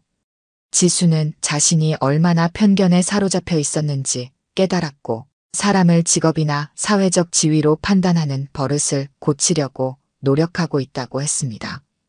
강재만은 지수의 이야기를 들으며 조금씩 마음이 누그러지는 걸 느꼈어요. 말만이 아니라 구체적인 변화들을 실행하고 있었거든요. 특히 정옥분이 지수에 대해 좋게 말하고 있다는 점이 인상적이었습니다. 지수는 또한 자신의 과거를 솔직하게 털어놓기 시작했어요. 어릴 때부터 성공에만 몰두하며 살아왔고 그 과정에서 사람의 마음보다는 성과와 효율성만을 중시하게 되었다고 했죠. 하지만 강재만을 통해 진짜 중요한 가치가 무엇인지 깨달았다고 했습니다. 특히 인상적이었던 건 지수가 최근에 봉사활동을 시작했다는 이야기였어요. 주말마다 노인복지관에서 어르신들과 시간을 보내고 있다고 했는데 처음에는 어색했지만 점점 의미를 찾아가고 있다고 했습니다. 강재만은 지수의 변화된 모습을 보며 놀랐어요. 겉모습만 바뀐 게 아니라 근본적인 사고방식이 달라진 것 같았거든요. 물론 아직 완전히 믿기는 어려웠지만 적어도 진심으로 노력하고 있다는 건 확실했습니다. 지수는 마지막으로 가장 중요한 이야기를 꺼냈어요. 도윤과의 관계에 대한 얘기였죠. 그동안 자신이 도윤을 정말 사랑한다고 생각했지만 사실은 도윤의 배경이나 조건들을 더 좋아했던 건 아닌지 반성하게 되었다고 했습니다. 하지만 이제는 정말로 도윤이라는 사람 자체를 사랑하게 되었다고 했어요. 그리고 강재만 같은 훌륭한 할아버지를 둔 도윤이 얼마나 행복한 사람인지도 깨달았다고 했습니다. 강재만은 지수의 진심 어린 말들을 들으며 서서히 마음의 문을 열기 시작했어요. 완전히 용서하기는 어려웠지만 적어도 변할 수 있는 사람이라는 확신은 들었거든요. 카페에서 나온 두 사람은 천천히 걸으며 이야기를 계속했어요. 지수는 강재만에게 군대 이야기를 부탁했고 강재만은 젊은 시절의 경험들을 들려주었습니다. 그러면서 자연스럽게 인생의 가치에 대한 대화로 이어졌어요. 지수는 강재만의 이야기를 들으며 자신이 얼마나 좁은 세상에서 살아왔는지 깨달았어요. 성공과 돈만이 전부라고 생각했던 자신이 얼마나 어리석었는지 알게 되었거든요. 1시간 정도 걸은 후 두 사람은 지수의 사무실 근처에 도착했어요. 헤어지기 전에 지수는 강재만에게 한 가지 부탁을 했습니다. 이제 정말 청소부 아저씨가 아닌 도윤의 할아버지로서 회사에 놀러 오시면 안 되겠냐고 했죠. 강재만은 지수의 제안에 미소를 지었어요. 그동안의 오해와 갈등이 조금씩 풀리는 기분이었거든요. 다음 주 금요일 강재만은 정말로 지수의 사무실을 방문했어요. 이번에는 청소복이 아니라 편안한 옷차림으로 말이죠. 직원들도 이제 강재만이 누구인지 알고 있어서 정중하게 인사했습니다. 지수는 강재만을 정중하게 맞이했어요. 그리고 직원들에게 강재만을 소개하면서 존경스러운 마음을 숨기지 않았습니다. 예전과는 완전히 다른 모습이었어요. 점심시간에는 정옥분도 합류해서 함께 식사를 했어요. 정옥분은 지수의 변화에 대해 구체적으로 이야기해줬는데 정말 많이 달라졌다고 했습니다. 특히 사람을 대하는 태도가 완전히 바뀌었다고 했어요. 식사 후 사무실로 돌아온 강재만은 지수와 단둘이 대화할 시간을 가졌어요. 지수는 그동안의 변화가 강재만 덕분이라고 감사 인사를 전했습니다. 그리고 앞으로도 계속 노력해서 정말 좋은 사람이 되겠다고 다짐했어요. 강재만은 마침내 지수를 인정하는 마음이 생겼어요. 완벽하지는 않지만 적어도 변하려고 노력하는 진실한 사람이라는 걸 확인했거든요. 그리고 도윤이 사랑할 만한 사람이라는 생각도 들기 시작했습니다. 그날 저녁 강재만은 도윤에게 전화를 걸었어요. 지수와 결혼하는 것을 허락한다고 말했죠. 도윤의 기쁨에 찬 목소리를 들으며 강재만은 흐뭇한 미소를 지었습니다.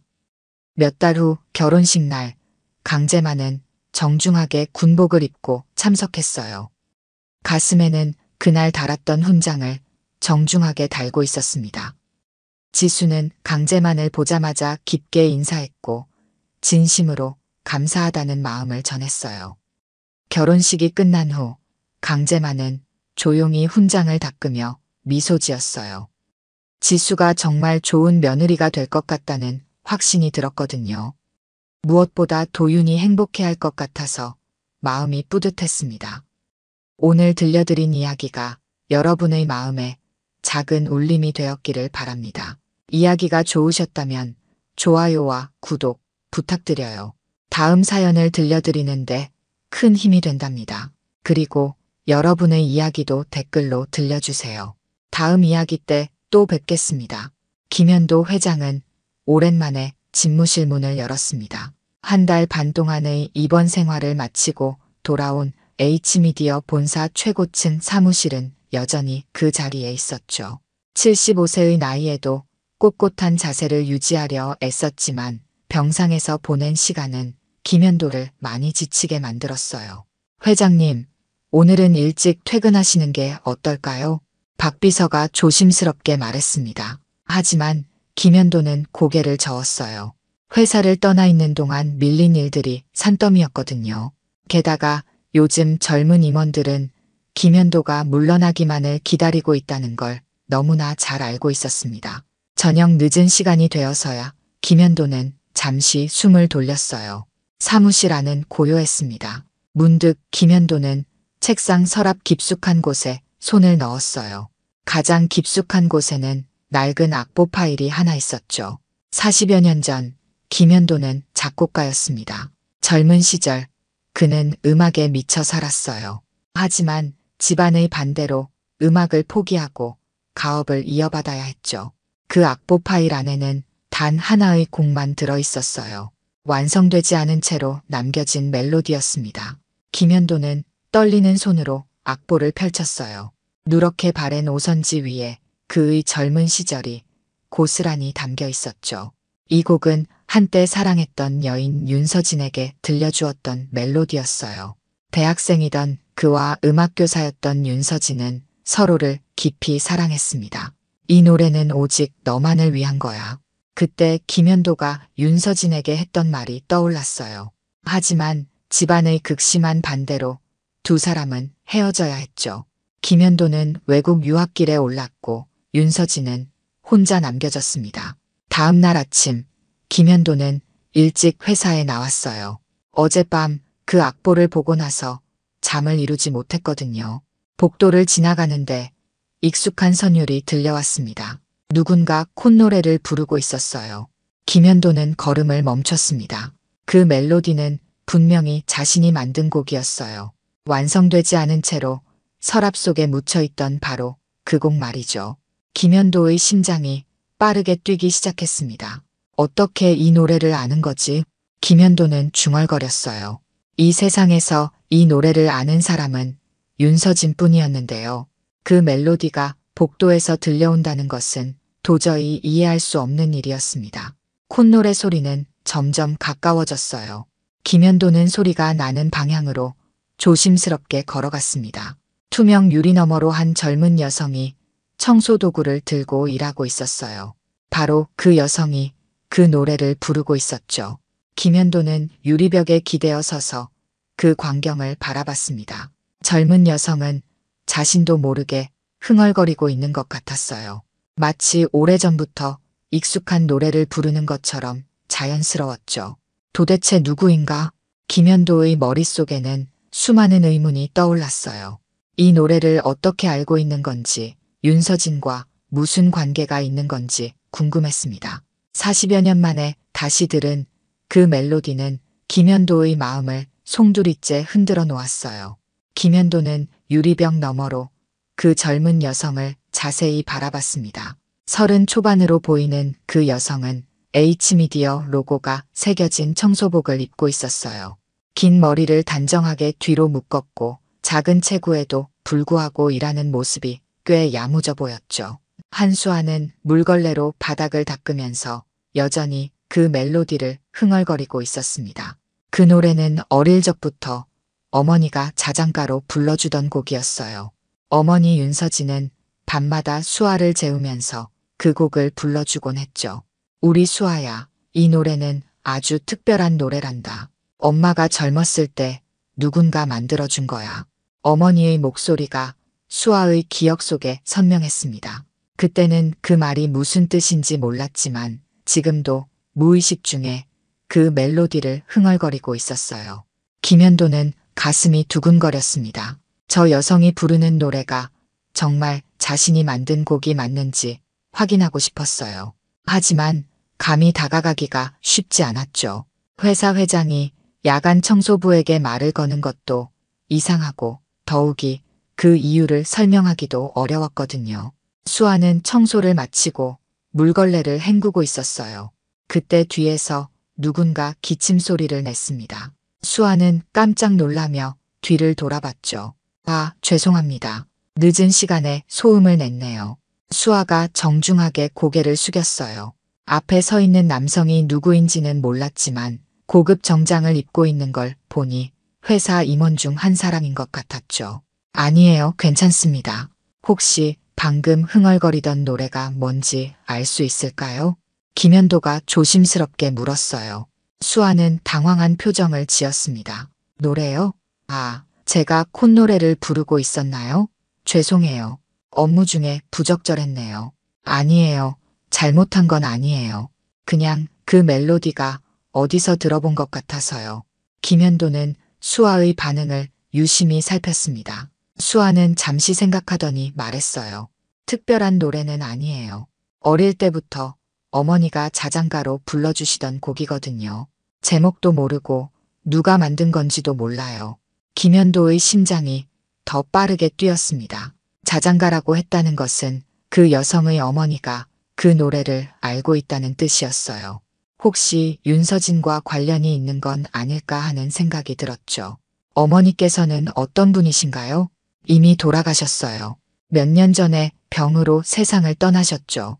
수아의 목소리가 조금 가라앉았어요. 김현도는 더 이상 묻기가 어려웠습니다. 너무 개인적인 질문을 하는 것 같았거든요. 그렇군요. 죄송합니다. 괜한 질문을 드렸네요. 아니에요. 그런데 혹시 이 노래를 아시는 건가요? 수아가 되물었어요. 김현도는 잠시 망설였습니다. 진실을 말해야 할지 고민이 되었죠. 글쎄요. 어디서 들어본 것 같기도 하고요.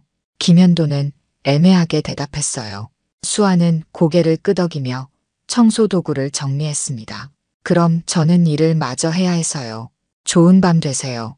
수아가 인사하고 자리를 떠났어요. 김현도는 그 자리에 서서 수아의 뒷모습을 바라봤습니다. 무언가 운명적인 만남이라는 느낌이 들었어요. 다음 날 아침, 김현도는 박비서를 불렀습니다. 박비서, 어제 밤 야간 청소를 했던 직원 중에 30 초반 정도 되는 여성이 있었는데 그 사람에 대해 알아볼 수 있을까요? 무슨 일이라도 있었나요? 아니에요. 그냥 궁금해서요. 조용히 알아봐 주세요. 박비서는 이상하다는 표정을 지었지만 고개를 끄덕였어요. 김현도는 창밖을 바라보며 생각에 잠겼습니다. 만약 그 여성이 윤서진과 관련이 있다면 자신의 인생에 어떤 변화가 일어날지 궁금했어요. 그날 밤 김현도는 다시 회사에 늦게까지 남아 있었습니다. 혹시 수아를 다시 만날 수 있을까 하는 기대 때문이었죠. 하지만 수아는 나타나지 않았어요. 아마도 근무 스케줄이 다른 것 같았습니다. 김현도는 집에 돌아가면서도 계속 그 멜로디를 생각했어요. 40여 년 만에 다시 들은 그 노래는 김현도의 마음속 깊은 곳에 묻혀있던 감정들을 깨우고 있었습니다. 젊은 시절 윤서진과 함께했던 시간들, 그리고 그 후 평생 가슴에 품고 살아온 그리움까지 모든 것이 되살아나고 있었어요. 사흘 후 박비서가 김현도의 집무실 문을 두드렸습니다. 손에는 두꺼운 파일이 들려 있었어요. 김현도는 서류를 정리하던 손을 멈추고 박비서를 바라봤죠. 회장님께서 요청하신 조사 결과입니다. 박비서의 표정이 평소보다 심각했어요. 김현도는 파일을 받아들고 첫 페이지를 넘겼습니다. 그 순간 김현도의 손이 떨리기 시작했어요. 한수아, 만 33세, 모친은 고 윤서진 씨로 5년 전 간암으로 사망. 김현도는 눈앞이 캄캄해졌습니다. 윤서진이라는 이름을 본 순간 과거의 모든 기억이 물밀듯이 밀려왔어요. 40여 년 전 그 여름날 대학교 음악실에서 처음 만난 윤서진의 모습이 선명하게 떠올랐죠. 박비서, 잠시 나가 있어 주세요. 김현도의 목소리가 떨렸어요. 박비서는 걱정스러운 표정으로 김현도를 바라봤지만 조용히 문을 닫고 나갔습니다. 혼자 남은 김현도는 파일을 계속 읽어내려갔어요. 윤서진은 김현도와 헤어진 후 다른 남자와 결혼했지만 그 결혼 생활은 행복하지 못했다고 적혀 있었죠.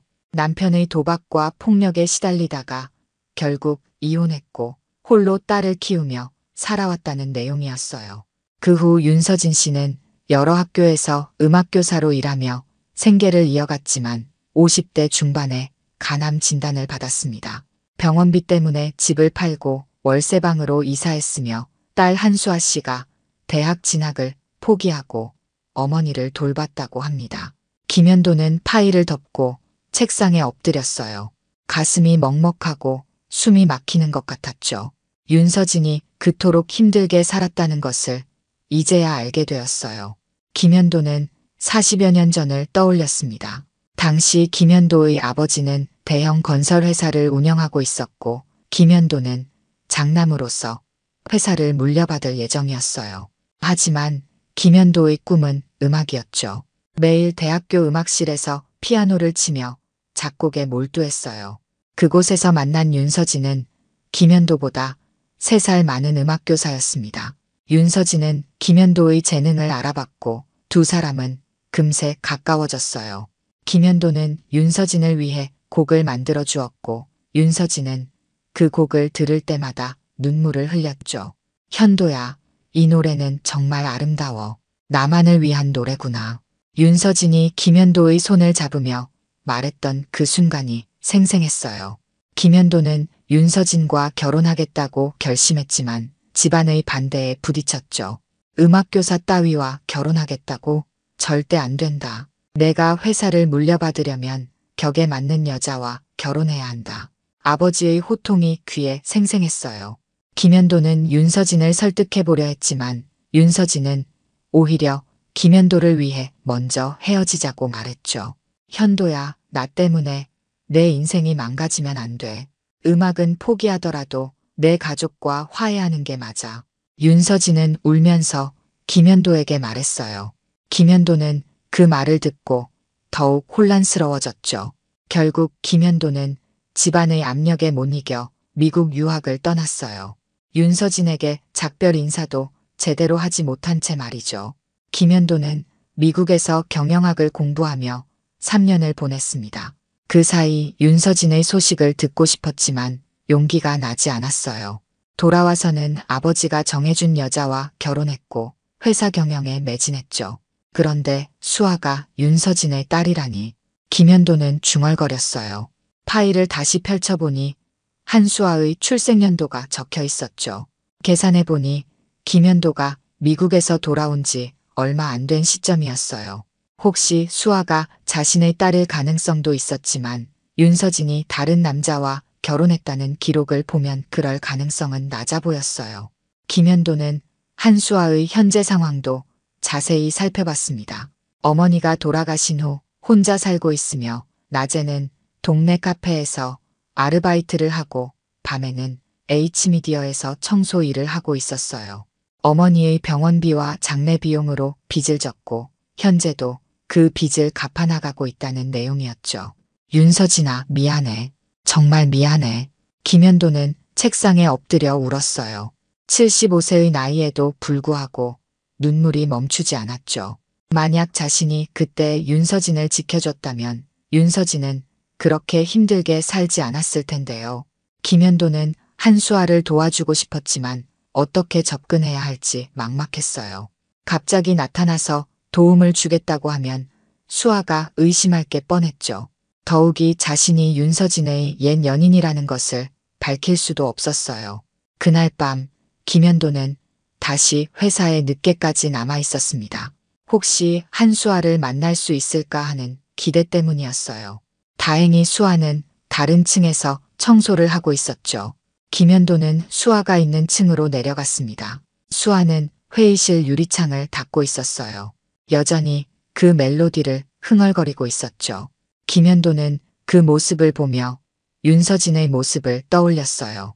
수아의 눈매와 목소리가 윤서진과 닮아 있었죠. 안녕하세요. 며칠 전에 뵌 적이 있죠? 김현도가 조심스럽게 말을 걸었어요. 수아는 고개를 돌리며 김현도를 알아봤죠. 아, 안녕하세요. 늦은 시간에 아직 일하고 계시는군요. 네, 밀린 업무가 있어서요. 수아 씨도 고생이 많으시네요. 김현도가 수아의 이름을 부르자 수아는 깜짝 놀랐어요. 제 이름을 어떻게 아시죠? 아, 명찰에 적혀 있더라고요. 김현도는 얼른 둘러댔어요. 수아는 고개를 끄덕이며 다시 청소를 시작했죠. 수아 씨, 혹시 어머니는 어떤 분이셨나요? 며칠 전에 여쭤봤는데 답을 제대로 듣지 못한 것 같아서요. 수아는 잠시 손을 멈추고 김현도를 바라봤어요. 왜 자꾸 어머니에 대해 묻는지 이상하다는 표정이었죠. 저희 어머니는 음악교사셨어요. 여러 학교에서 아이들을 가르치시다가 몇 년 전에 돌아가셨죠. 음악교사요? 그럼 수아 씨도 음악을 좋아하시겠네요. 네, 어릴 때부터 어머니께 배웠어요. 하지만 어머니가 아프시면서 음악은 포기하게 되었죠. 수아의 목소리에 아쉬움이 묻어 있었어요. 김현도는 가슴이 아팠죠. 만약 자신이 윤서진을 도와줬다면 수아는 음악을 계속할 수 있었을 텐데요. 일주일 후 김현도는 박비서를 통해 한수아에게 특별한 제안을 전달했습니다. H미디어에서 운영하는 인재 발굴 프로그램에 수아를 추천하겠다는 내용이었어요. 이 프로그램은 경제적으로 어려운 상황에 있지만 재능 있는 사람들을 발굴해서 교육비와 생활비를 지원하는 제도였죠. 한수아 씨를 찾습니다. 박 비서가 청소 휴게실에서 수아를 불렀어요. 수아는 다른 청소 직원들과 함께 점심을 먹고 있었죠. 갑자기 정장을 입은 남자가 자신을 찾는다니 당황스러웠어요. 저를 찾으신다고요? 네. 회사에서 운영하는 특별 프로그램에 대해 말씀드리고 싶어서요. 잠시 얘기할 수 있을까요? 박 비서는 수아를 별도의 상담실로 안내했습니다. 수아는 긴장한 채로 의자에 앉았어요. 왜 자신 같은 청소부를 부르는지 이해할 수 없었죠. 저희 회사에서는 재능 있는 분들을 발굴해서 지원하는 프로그램을 운영하고 있습니다. 한수아 씨께서 그 대상자로 추천되셨어요. 박 비서가 설명하자 수아는 더욱 당황했어요. 추천이요? 누가 저를 추천했다는 건가요? 저는 특별한 재능도 없고 그냥 평범한 청소부인데요. 음악적 재능이 있으시다고 들었습니다. 이 프로그램에 참여하시면 음악 교육을 받을 수 있고 생활비도 지원받을 수 있어요. 수아는 의심스러운 표정을 지었어요. 며칠 전 만났던 그 남자가 자꾸 어머니와 음악에 대해 물어본 것이 생각났죠. 혹시 그와 관련이 있는 건 아닐까 하는 생각이 들었어요. 죄송하지만 누가 저를 추천했는지 알 수 있을까요? 갑자기 이런 제안을 받으니 믿기가 어렵네요. 그건 저도 자세히 모릅니다. 위에서 지시가 내려왔거든요. 박 비서도 사실 김현도가 왜 수아를 특별히 신경 쓰는지 이해할 수 없었어요. 하지만 회장의 지시라 따를 수밖에 없었죠. 수아는 그 자리에서 답을 주지 않았어요. 집에 돌아가서 생각해보겠다고 말하고 상담실을 나왔죠. 하지만 마음 한편으론 의심이 커져갔어요. 그날 밤 청소 시간에 수아는 김현도를 다시 만났습니다. 김현도는 일부러 수아가 있는 층에서 기다리고 있었어요. 안녕하세요, 수아 씨. 아, 안녕하세요. 수아는 이전보다 차가운 반응을 보였어요. 김현도는 그 변화를 감지했죠. 혹시 무슨 일이 있었나요? 표정이 좋지 않아 보이는데요. 혹시 저에게 프로그램 참여를 제안한 게 당신인가요? 수아가 직설적으로 물었어요. 김현도는 잠시 당황했지만 고개를 끄덕였죠. 네, 맞습니다. 수아 씨가 음악에 재능이 있으시다고 해서요. 왜 저한테 이런 걸 주시는 거죠? 저는 그냥 청소부일 뿐인데요. 수아의 목소리에 경계심이 묻어 있었어요. 어릴 때부터 수아는 사람들의 가식적인 친절을 많이 경험했거든요.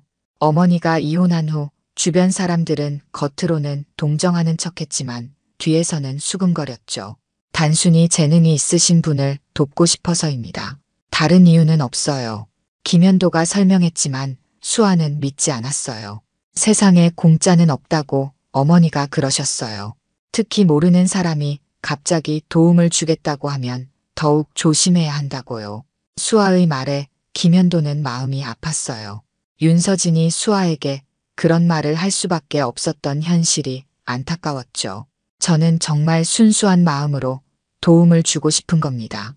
음악을 포기하신 게 아깝다고 생각해서요. 제가 언제 음악을 포기했다고 말했나요? 저는 그냥 어머니 얘기를 했을 뿐인데 왜 자꾸 저에 대해 아시는 것처럼 말씀하시죠? 수아의 눈빛이 날카로워졌어요. 김현도는 자신이 너무 성급했다는 것을 깨달았죠.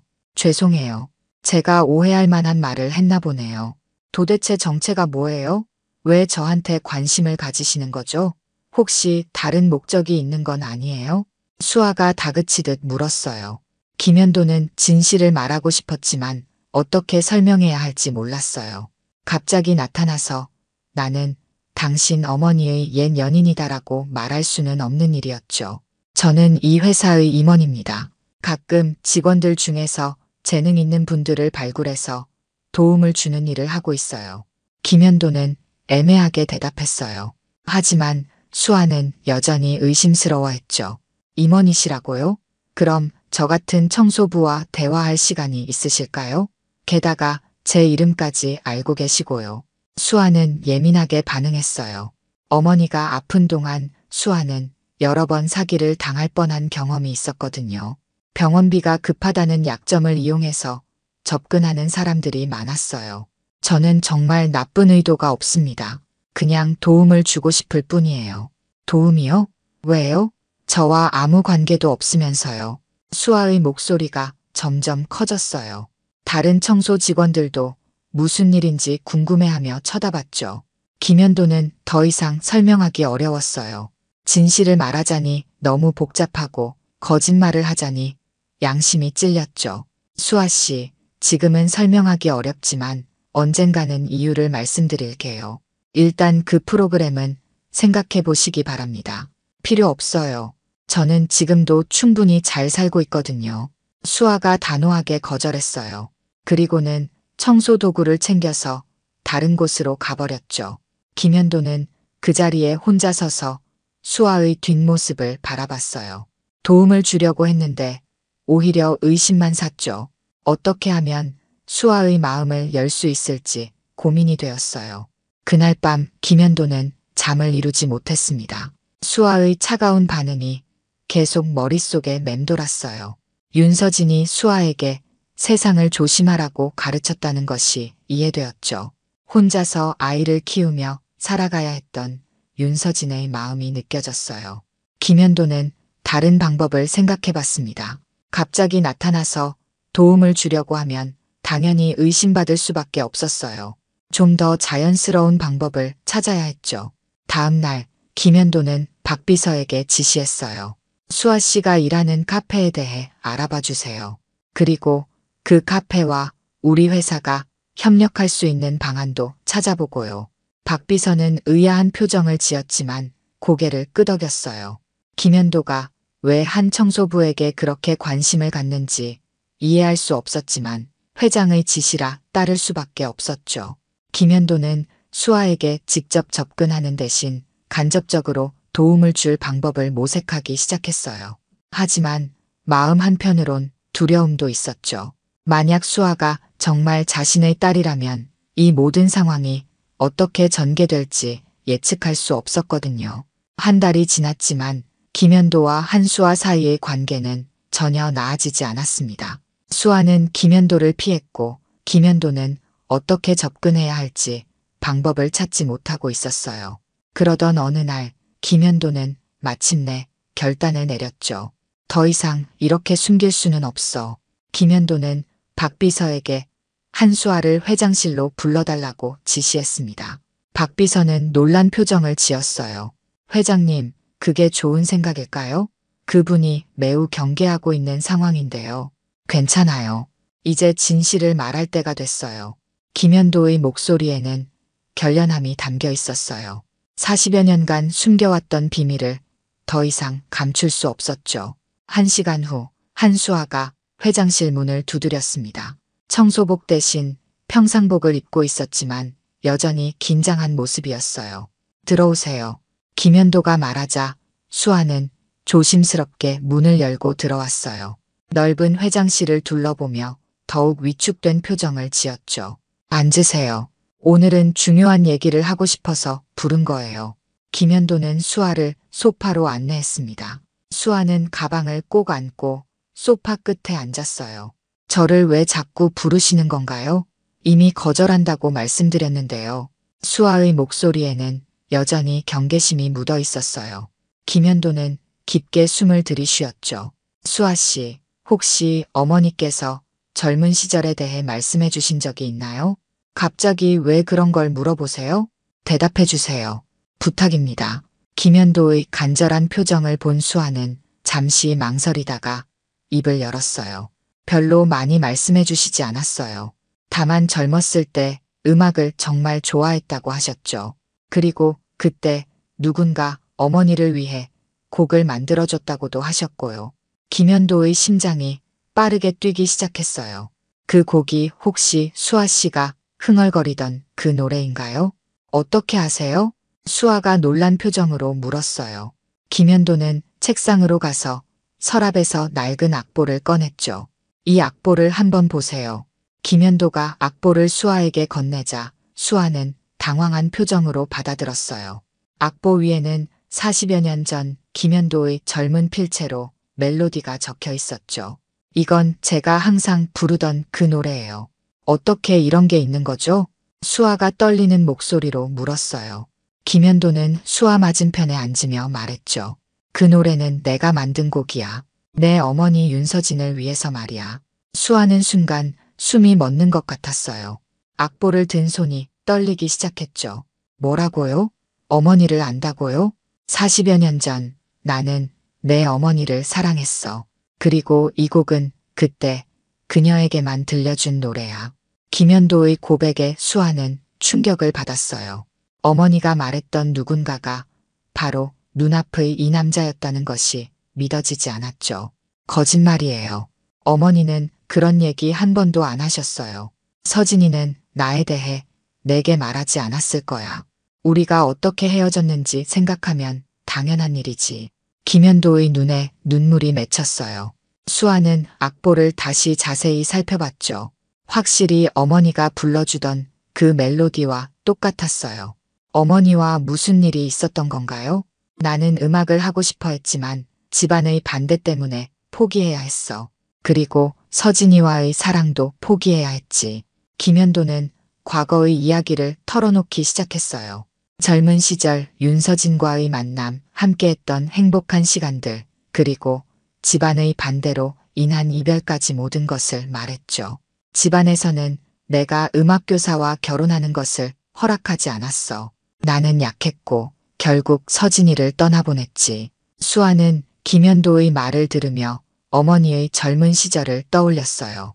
어머니가 가끔 먼 곳을 바라보며 슬픈 표정을 짓던 모습이 생각났죠. 그럼 왜 지금 나타나신 거예요? 어머니는 이미 돌아가셨는데요. 수아의 목소리에 분노가 섞여 있었어요. 김현도는 고개를 숙였죠. 나는 서진이가 어떻게 살았는지 몰랐어. 만약 알았다면 반드시 도와줬을 텐데. 도와줬다고요? 40년이나 지나서요? 수아가 냉소적으로 말했어요. 김현도는 할 말이 없었죠. 어머니가 얼마나 힘들게 사셨는지 아세요? 이혼하고 혼자 저를 키우시면서 얼마나 고생하셨는지 알기나 해요? 수아의 목소리가 점점 커졌어요. 억눌러왔던 감정들이 터져나오기 시작했죠. 어머니는 아프실 때도 병원비 걱정하시느라 치료를 미루셨어요. 저는 대학도 포기하고 어머니를 돌봤고요. 그런데 지금 와서 도와주고 싶다고요? 김현도는 수아의 분노를 고스란히 받아들였어요. 그럴 자격도 없다는 것을 알고 있었거든요. 미안해. 정말 미안해. 김현도가 떨리는 목소리로 말했어요. 수아는 악보를 책상 위에 던지며 일어났죠. 미안하다고 해서 다 되는 건 아니에요. 어머니는 죽을 때까지 그 사람 이름을 부르셨거든요. 김현도는 충격을 받았어요.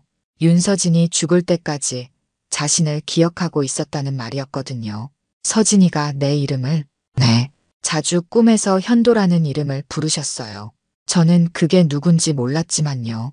수아의 말에 김현도는 더욱 괴로워했어요. 윤서진이 마지막까지 자신을 그리워했다는 것을 알고 나니 죄책감이 더 커졌죠. 수아야, 이제라도 널 지켜주고 싶어. 서진이가 못다한 일을 내가 해주고 싶어. 필요 없어요. 저는 어머니의 딸로만 살았고 앞으로도 그럴 거예요. 수아가 단호하게 말하며 문 쪽으로 걸어갔어요. 김현도는 급하게 수아를 붙잡으려 했죠. 수아야, 잠깐만. 그만해요. 더 이상 저에게 접근하지 마세요. 수아는 문을 열고 나가버렸어요. 김현도는 혼자 남은 회장실에서 무너져 앉았죠. 진실을 말했지만 오히려 수아의 마음은 더 멀어진 것 같았어요. 그날 밤 수아는 집에 돌아와서 어머니의 유품을 뒤져봤습니다. 혹시 김현도와 관련된 무언가가 있을지 궁금했거든요. 오래된 상자 속에서 어머니의 일기장을 발견했어요. 일기장을 펼쳐보니 젊은 시절 어머니의 이야기가 가득했어요. 그 중에는 현도라는 이름이 자주 등장했죠. 현도와 함께한 시간이 내 인생에서 가장 행복했다. 그가 만들어준 노래를 들을 때마다 그때로 돌아간 것 같다. 어머니의 일기를 읽으며 수아는 복잡한 마음이 들었어요. 어머니가 정말 김현도를 사랑했다는 것을 알 수 있었거든요. 현도가 음악을 포기한다고 했다. 나 때문에 그의 인생이 망가지면 안 된다. 차라리 내가 떠나는 게 맞는 것 같다. 일기의 마지막 부분을 읽고 수아는 눈물이 났어요. 어머니가 김현도를 위해 스스로 이별을 선택했다는 것을 알게 되었거든요. 수아는 그날 밤 잠을 이루지 못했습니다. 김현도에 대한 분노와 어머니에 대한 그리움이 뒤섞여 혼란스러웠어요. 그리고 어머니가 평생 간직했던 그 사랑이 얼마나 깊었는지 이제야 이해할 수 있었죠. 김현도와 한수아의 관계가 밝혀진 지 일주일 후 예상치 못한 일이 벌어졌습니다. H미디어 내부에서 누군가 언론에 정보를 흘린 것이었어요. 아침 일찍 김현도는 박 비서로부터 급한 전화를 받았죠. 회장님, 큰일 났습니다. 온라인 뉴스에 기사가 올라왔어요. 김현도는 급하게 인터넷을 확인했어요. 주요 언론사들이 일제히 보도하기 시작한 내용은 충격적이었죠. H미디어 김현도 회장, 40년 숨겨온 비밀딸 존재, 대기업 총수의 혼외자, 논란, 상속 구도 급변할까, 청소부로 일하던 회장의 숨겨진 딸, 재벌가, 신데렐라 스토리인가. 기사들은 사실과 추측이 뒤섞여 있었어요. 일부는 한수아를 김현도의 혼외자로 단정하고 있었고 다른 일부는 상속 문제와 연결해서 보도하고 있었죠. 김현도는 즉시 회사로 나갔습니다. 본사 앞에는 벌써 기자들이 몰려 있었어요. 카메라 플래시가 터지는 가운데 김현도는 어렵게 사무실에 도착했죠. 박 비서, 이게 어떻게 된 일인가요? 아직 정확히 파악하지 못했습니다. 하지만 회사 내부에서 정보가 유출된 것 같아요. 박 비서의 표정이 심각했어요. H미디어는 상장회사였고 이런 개인적인 스캔들이 주가에 미칠 영향이 걱정되었죠. 한편 한수아는 일하던 카페에서 급하게 집으로 돌아와야 했습니다. 카페 앞에도 기자들이 몰려왔거든요.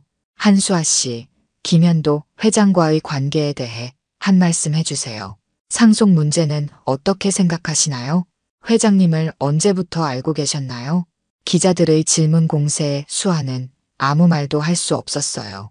급하게 택시를 타고 집으로 피했지만 집 앞에도 기자들이 대기하고 있었죠. 수아는 뒷문으로 들어가서 모든 커튼을 치고 휴대폰을 꺼버렸어요. 갑작스러운 관심이 부담스러웠고 무엇보다 어머니의 사생활까지 공개되는 것이 싫었거든요. 그날 오후 H미디어 이사회에서 긴급회의가 열렸습니다. 김현도를 견제하던 이사들이 이번 기회를 놓치지 않았어요. 회장님, 이번 일로 회사 이미지에 큰 타격이 있을 것 같습니다. 주주들이 동요하고 있어요. 뭔가 대책을 세워야 하지 않을까요? 이사들의 발언에는 김현도를 압박하려는 의도가 숨어 있었어요. 특히 김현도의 조카인 김태준 상무는 더욱 적극적이었죠. 삼촌, 이 문제를 깔끔하게 정리하셔야 할 것 같아요. 회사와 개인 문제를 분리해서 말이죠. 김태준은 김현도가 물러나기를 바라고 있었어요. 그래야 자신이 회사를 물려받을 수 있을 테니까요. 이 문제는 제가 알아서 처리하겠습니다. 회사 업무에는 지장이 없도록 하겠어요. 김현도가 단호하게 말했지만 이사들의 시선은 곱지 않았어요. 며칠 후 수아는 어머니의 유품을 정리하던 중 또 다른 일기장을 발견했습니다. 이 일기장은 어머니가 돌아가시기 몇 달 전에 쓴 것이었어요. 수아가 자꾸 학비 걱정을 한다. 내가 아프지만 않았다면 이 아이가 이렇게 고생하지 않았을 텐데 그때 현도의 도움을 받았더라면 어땠을까 하는 생각이 든다. 어머니의 일기를 읽으며 수아는 복잡한 감정에 휩싸였어요. 어머니도 김현도를 완전히 잊지 못했다는 것을 알 수 있었거든요. 현도는 음악으로 나를 살게 해줬다. 그 시절이 없었다면 나는 버텨낼 수 없었을 것이다. 비록 함께할 수는 없었지만 그가 내게 준 사랑은 평생 간직할 것이다.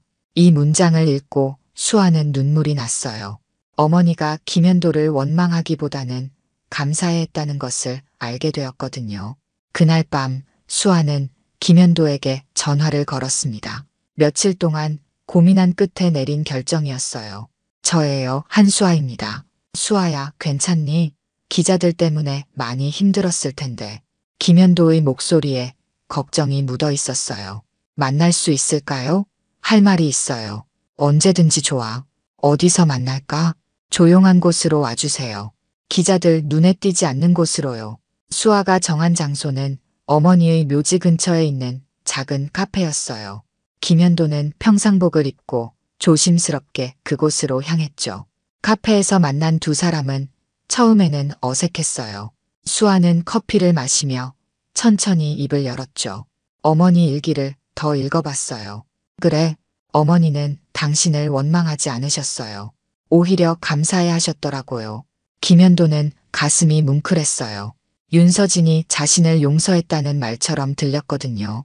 그리고 어머니가 평생 그 노래를 간직했던 이유도 알 것 같아요. 수아는 가방에서 어머니의 일기장을 꺼냈어요. 그리고 특정 페이지를 김현도에게 보여줬죠. 여기 보세요.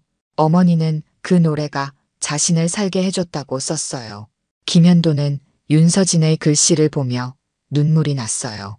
자신이 만든 곡이 윤서진에게 그런 의미였다는 것을 처음 알았거든요. 수아야, 나는 정말 몰랐어. 서진이가 그렇게 생각했다는 걸 말이야. 저도 처음에는 당신이 미웠어요. 어머니를 버리고 떠났다고 생각했거든요. 수아가 솔직하게 말했어요. 하지만 일기를 읽어보니 어머니가 먼저 이별을 선택했다는 걸 알았어요. 당신을 위해서요. 김현도는 고개를 숙였어요. 윤서진의 희생을 이제야 알게 되었거든요. 그럼 이제 우리는 어떻게 해야 할까? 김현도가 조심스럽게 물었어요. 수아는 잠시 생각하더니 말했죠. 저는 당신의 딸이 아니에요.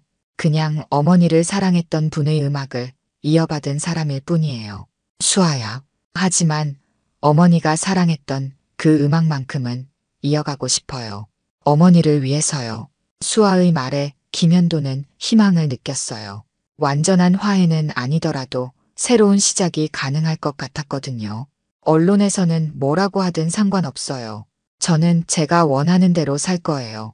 수아는 의연한 표정으로 말했어요. 그 모습이 젊은 시절의 윤서진과 너무나 닮아 있었죠. 김현도는 그날 수아와 오랜 시간 대화를 나눴습니다. 윤서진과의 추억, 음악에 대한 이야기, 그리고 앞으로의 계획까지 많은 것들을 나눴어요. 비록 아버지와 딸의 관계는 아니었지만 서로를 이해하게 되는 시간이었죠. 언론의 관심이 계속되면서 H미디어의 상황은 더욱 악화되었습니다. 주가는 연일 하락했고 이사회의 압박은 더욱 거세졌어요. 김현도는 매일 밤 늦게까지 사무실에 남아 대책을 고민했지만 뾰족한 해결책이 보이지 않았죠. 그러던 중 김태준 상무가 주도하는 이사들이 김현도에게 최후 통첩을 보냈어요. 삼촌, 이번 주 금요일까지 이 문제를 해결하지 못하면 임시주주총회를 소집해야겠어요. 김태준의 말에는 김현도를 축출하겠다는 의도가 숨어 있었어요. 다른 이사들도 고개를 끄덕이며 동조했죠. 회사의 명예를 위해서라도 결단을 내리셔야 할 때입니다. 주주들이 더 이상 기다려주지 않을 것 같아요. 김현도는 궁지에 몰렸어요. 회사를 지키기 위해서는 모든 것을 포기해야 할지도 모르는 상황이었죠. 그날 밤 김현도는 박 비서와 함께 사표를 작성했습니다.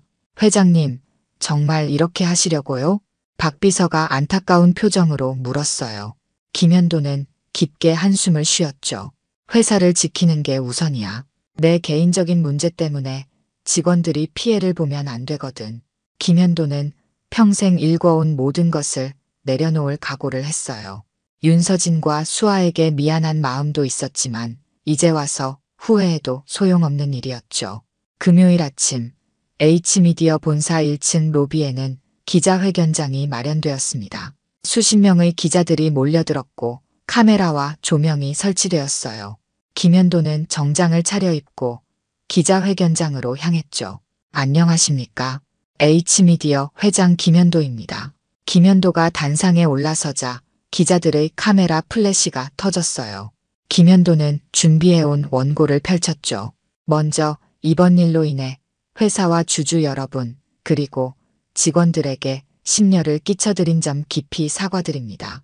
김현도의 목소리는 침착했지만 떨리고 있었어요.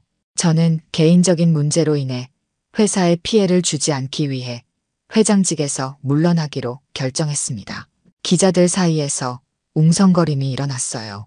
예상했던 발표였지만 막상 들으니 충격적이었죠.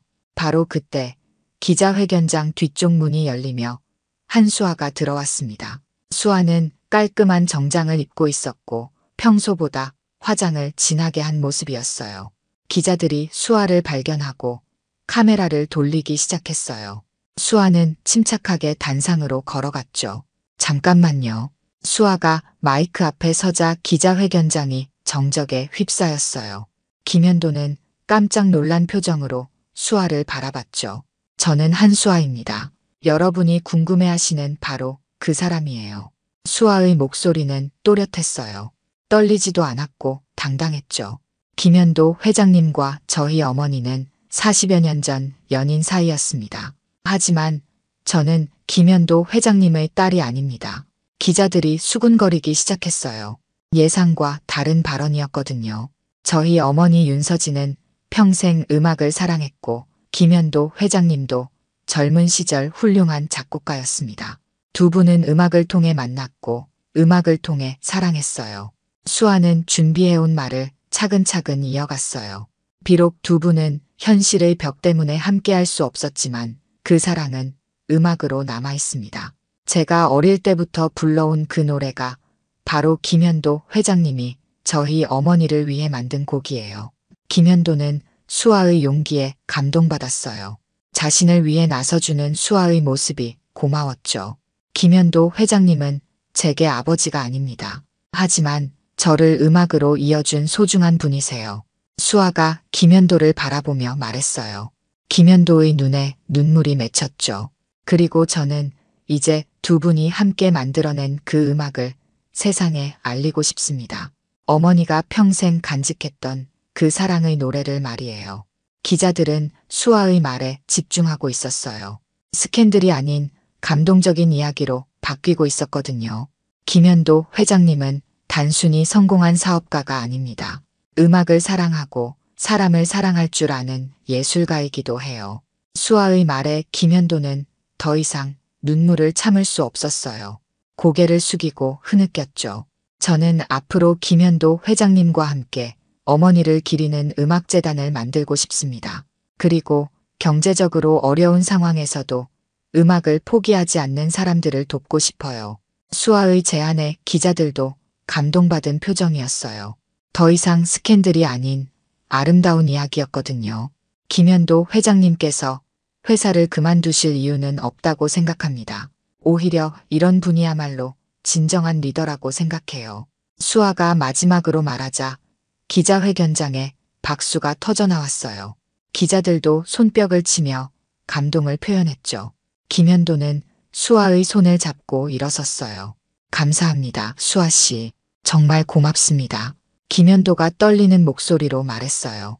수아는 미소를 지으며 고개를 끄덕였죠. 기자회견이 끝난 후 여론은 완전히 바뀌었습니다. 사람들은 김현도와 윤서진의 사랑 이야기에 감동했고 수아의 용기에 박수를 보냈어요. 진정한 사랑 이야기다. 40년을 기다린 사랑, 마침내 결실을 맺다. 기업가의 숨겨진 예술론, 감동적이다. 언론의 논조도 완전히 바뀌었어요. 비판에서 찬사로, 스캔들에서 감동 스토리로 바뀐 것이죠. H미디어의 주가도 다시 상승하기 시작했어요. 이사회에서 김현도를 축출하려던 계획도 무산되었죠. 김태준은 아쉬워했지만 어쩔 수 없었어요. 그날 저녁 김현도와 수아는 조용한 레스토랑에서 식사를 했습니다. 수아야, 오늘 정말 고마웠어. 내가 나서주지 않았다면 모든 게 끝났을 거야. 당연한 일을 했을 뿐이에요. 어머니라면 분명히 그렇게 하셨을 거예요. 수아의 말에 김현도는 윤서진을 떠올렸어요. 정말 윤서진 같은 결정이었죠. 그런데 음악재단 이야기는 진심이야? 네, 정말 하고 싶어요. 어머니처럼 경제적 어려움 때문에 음악을 포기하는 사람들이 없었으면 좋겠어요. 수아의 꿈에 김현도는 적극적으로 동참하기로 했어요. 윤서진을 위한 마지막 선물이 될 수 있을 것 같았거든요. 그럼 우리 함께 해보자. 서진이도 분명 기뻐할 거야. 김현도와 수아는 새로운 시작을 약속했어요. 비록 혈연 관계는 아니었지만 음악으로 이어진 특별한 인연이었죠. 6개월 후 서울 강남구에 위치한 새로운 건물에 윤서진 음악재단이 문을 열었습니다. 3층짜리 현대적인 건물은 김현도가 개인 재산으로 마련한 것이었어요. 1층은 음악교육실, 2층은 연습실, 3층은 작은 콘서트홀로 꾸며졌죠. 개관식 날 많은 사람들이 모였습니다. 언론 관계자들, H미디어 임직원들, 그리고 음악을 사랑하는 시민들까지 200여 명이 참석했어요. 김현도는 정장 대신 단정한 셔츠와 재킷을 입고 있었고 한수아는 우아한 원피스를 입고 있었죠. 안녕하십니까? 윤서진 음악재단 이사장 김현도입니다. 김현도가 마이크 앞에 서서 인사했어요. 6개월 전과는 완전히 다른 표정이었죠. 밝고 생기가 넘쳤어요. 오늘은 제 인생에서 가장 의미 있는 날입니다. 40여 년 전 제가 사랑했던 여인 윤서진을 기리는 이 재단을 통해 많은 분들의 꿈을 응원하고 싶습니다. 김현도의 말에 박수가 터져나왔어요. 이어서 한수아가 단상에 올랐죠. 저는 윤서진 음악재단 음악감독 한수아입니다. 어머니가 평생 꿈꿨던 일을 이제 시작하려고 합니다. 수아는 지난 6개월 동안 음악 공부를 다시 시작했어요. 김현도가 최고의 선생님들을 소개해줬고 수아는 놀라운 속도로 실력을 키웠죠. 이 재단에서는 경제적 어려움 때문에 음악을 포기해야 하는 사람들을 돕겠습니다. 어머니와 저처럼 말이에요. 수아의 말에 사람들이 고개를 끄덕였어요. 모두가 수아의 이야기를 알고 있었거든요. 개관식의 하이라이트는 수아의 피아노 연주였습니다. 3층 콘서트홀에는 새로 들여온 그랜드 피아노가 무대 중앙에 놓여 있었어요. 지금부터 연주할 곡은 김현도 이사장님이 40년 전에 작곡하신 곡입니다. 제목은 서진에게입니다. 수아가 피아노 앞에 앉자 홀 안이 조용해졌어요. 김현도는 객석 맨 앞에 앉아 수아를 바라봤죠. 수아의 손가락이 건반을 터치하는 순간 아름다운 멜로디가 홀 안에 울려 퍼졌어요. 40년 동안 완성되지 못했던 그 곡을 수아가 완성시킨 것이었죠. 어릴 때부터 흥얼거렸던 그 멜로디에 수아만의 감성이 더해졌어요. 슬프면서도 희망적이고 그리우면서도 따뜻한 선율이었죠. 김현도는 눈을 감고 음악에 빠져들었어요. 마치 40년 전 젊은 시절로 돌아간 것 같았죠. 윤서진과 함께 음악실에서 보냈던 그 행복한 시간들이 떠올랐어요.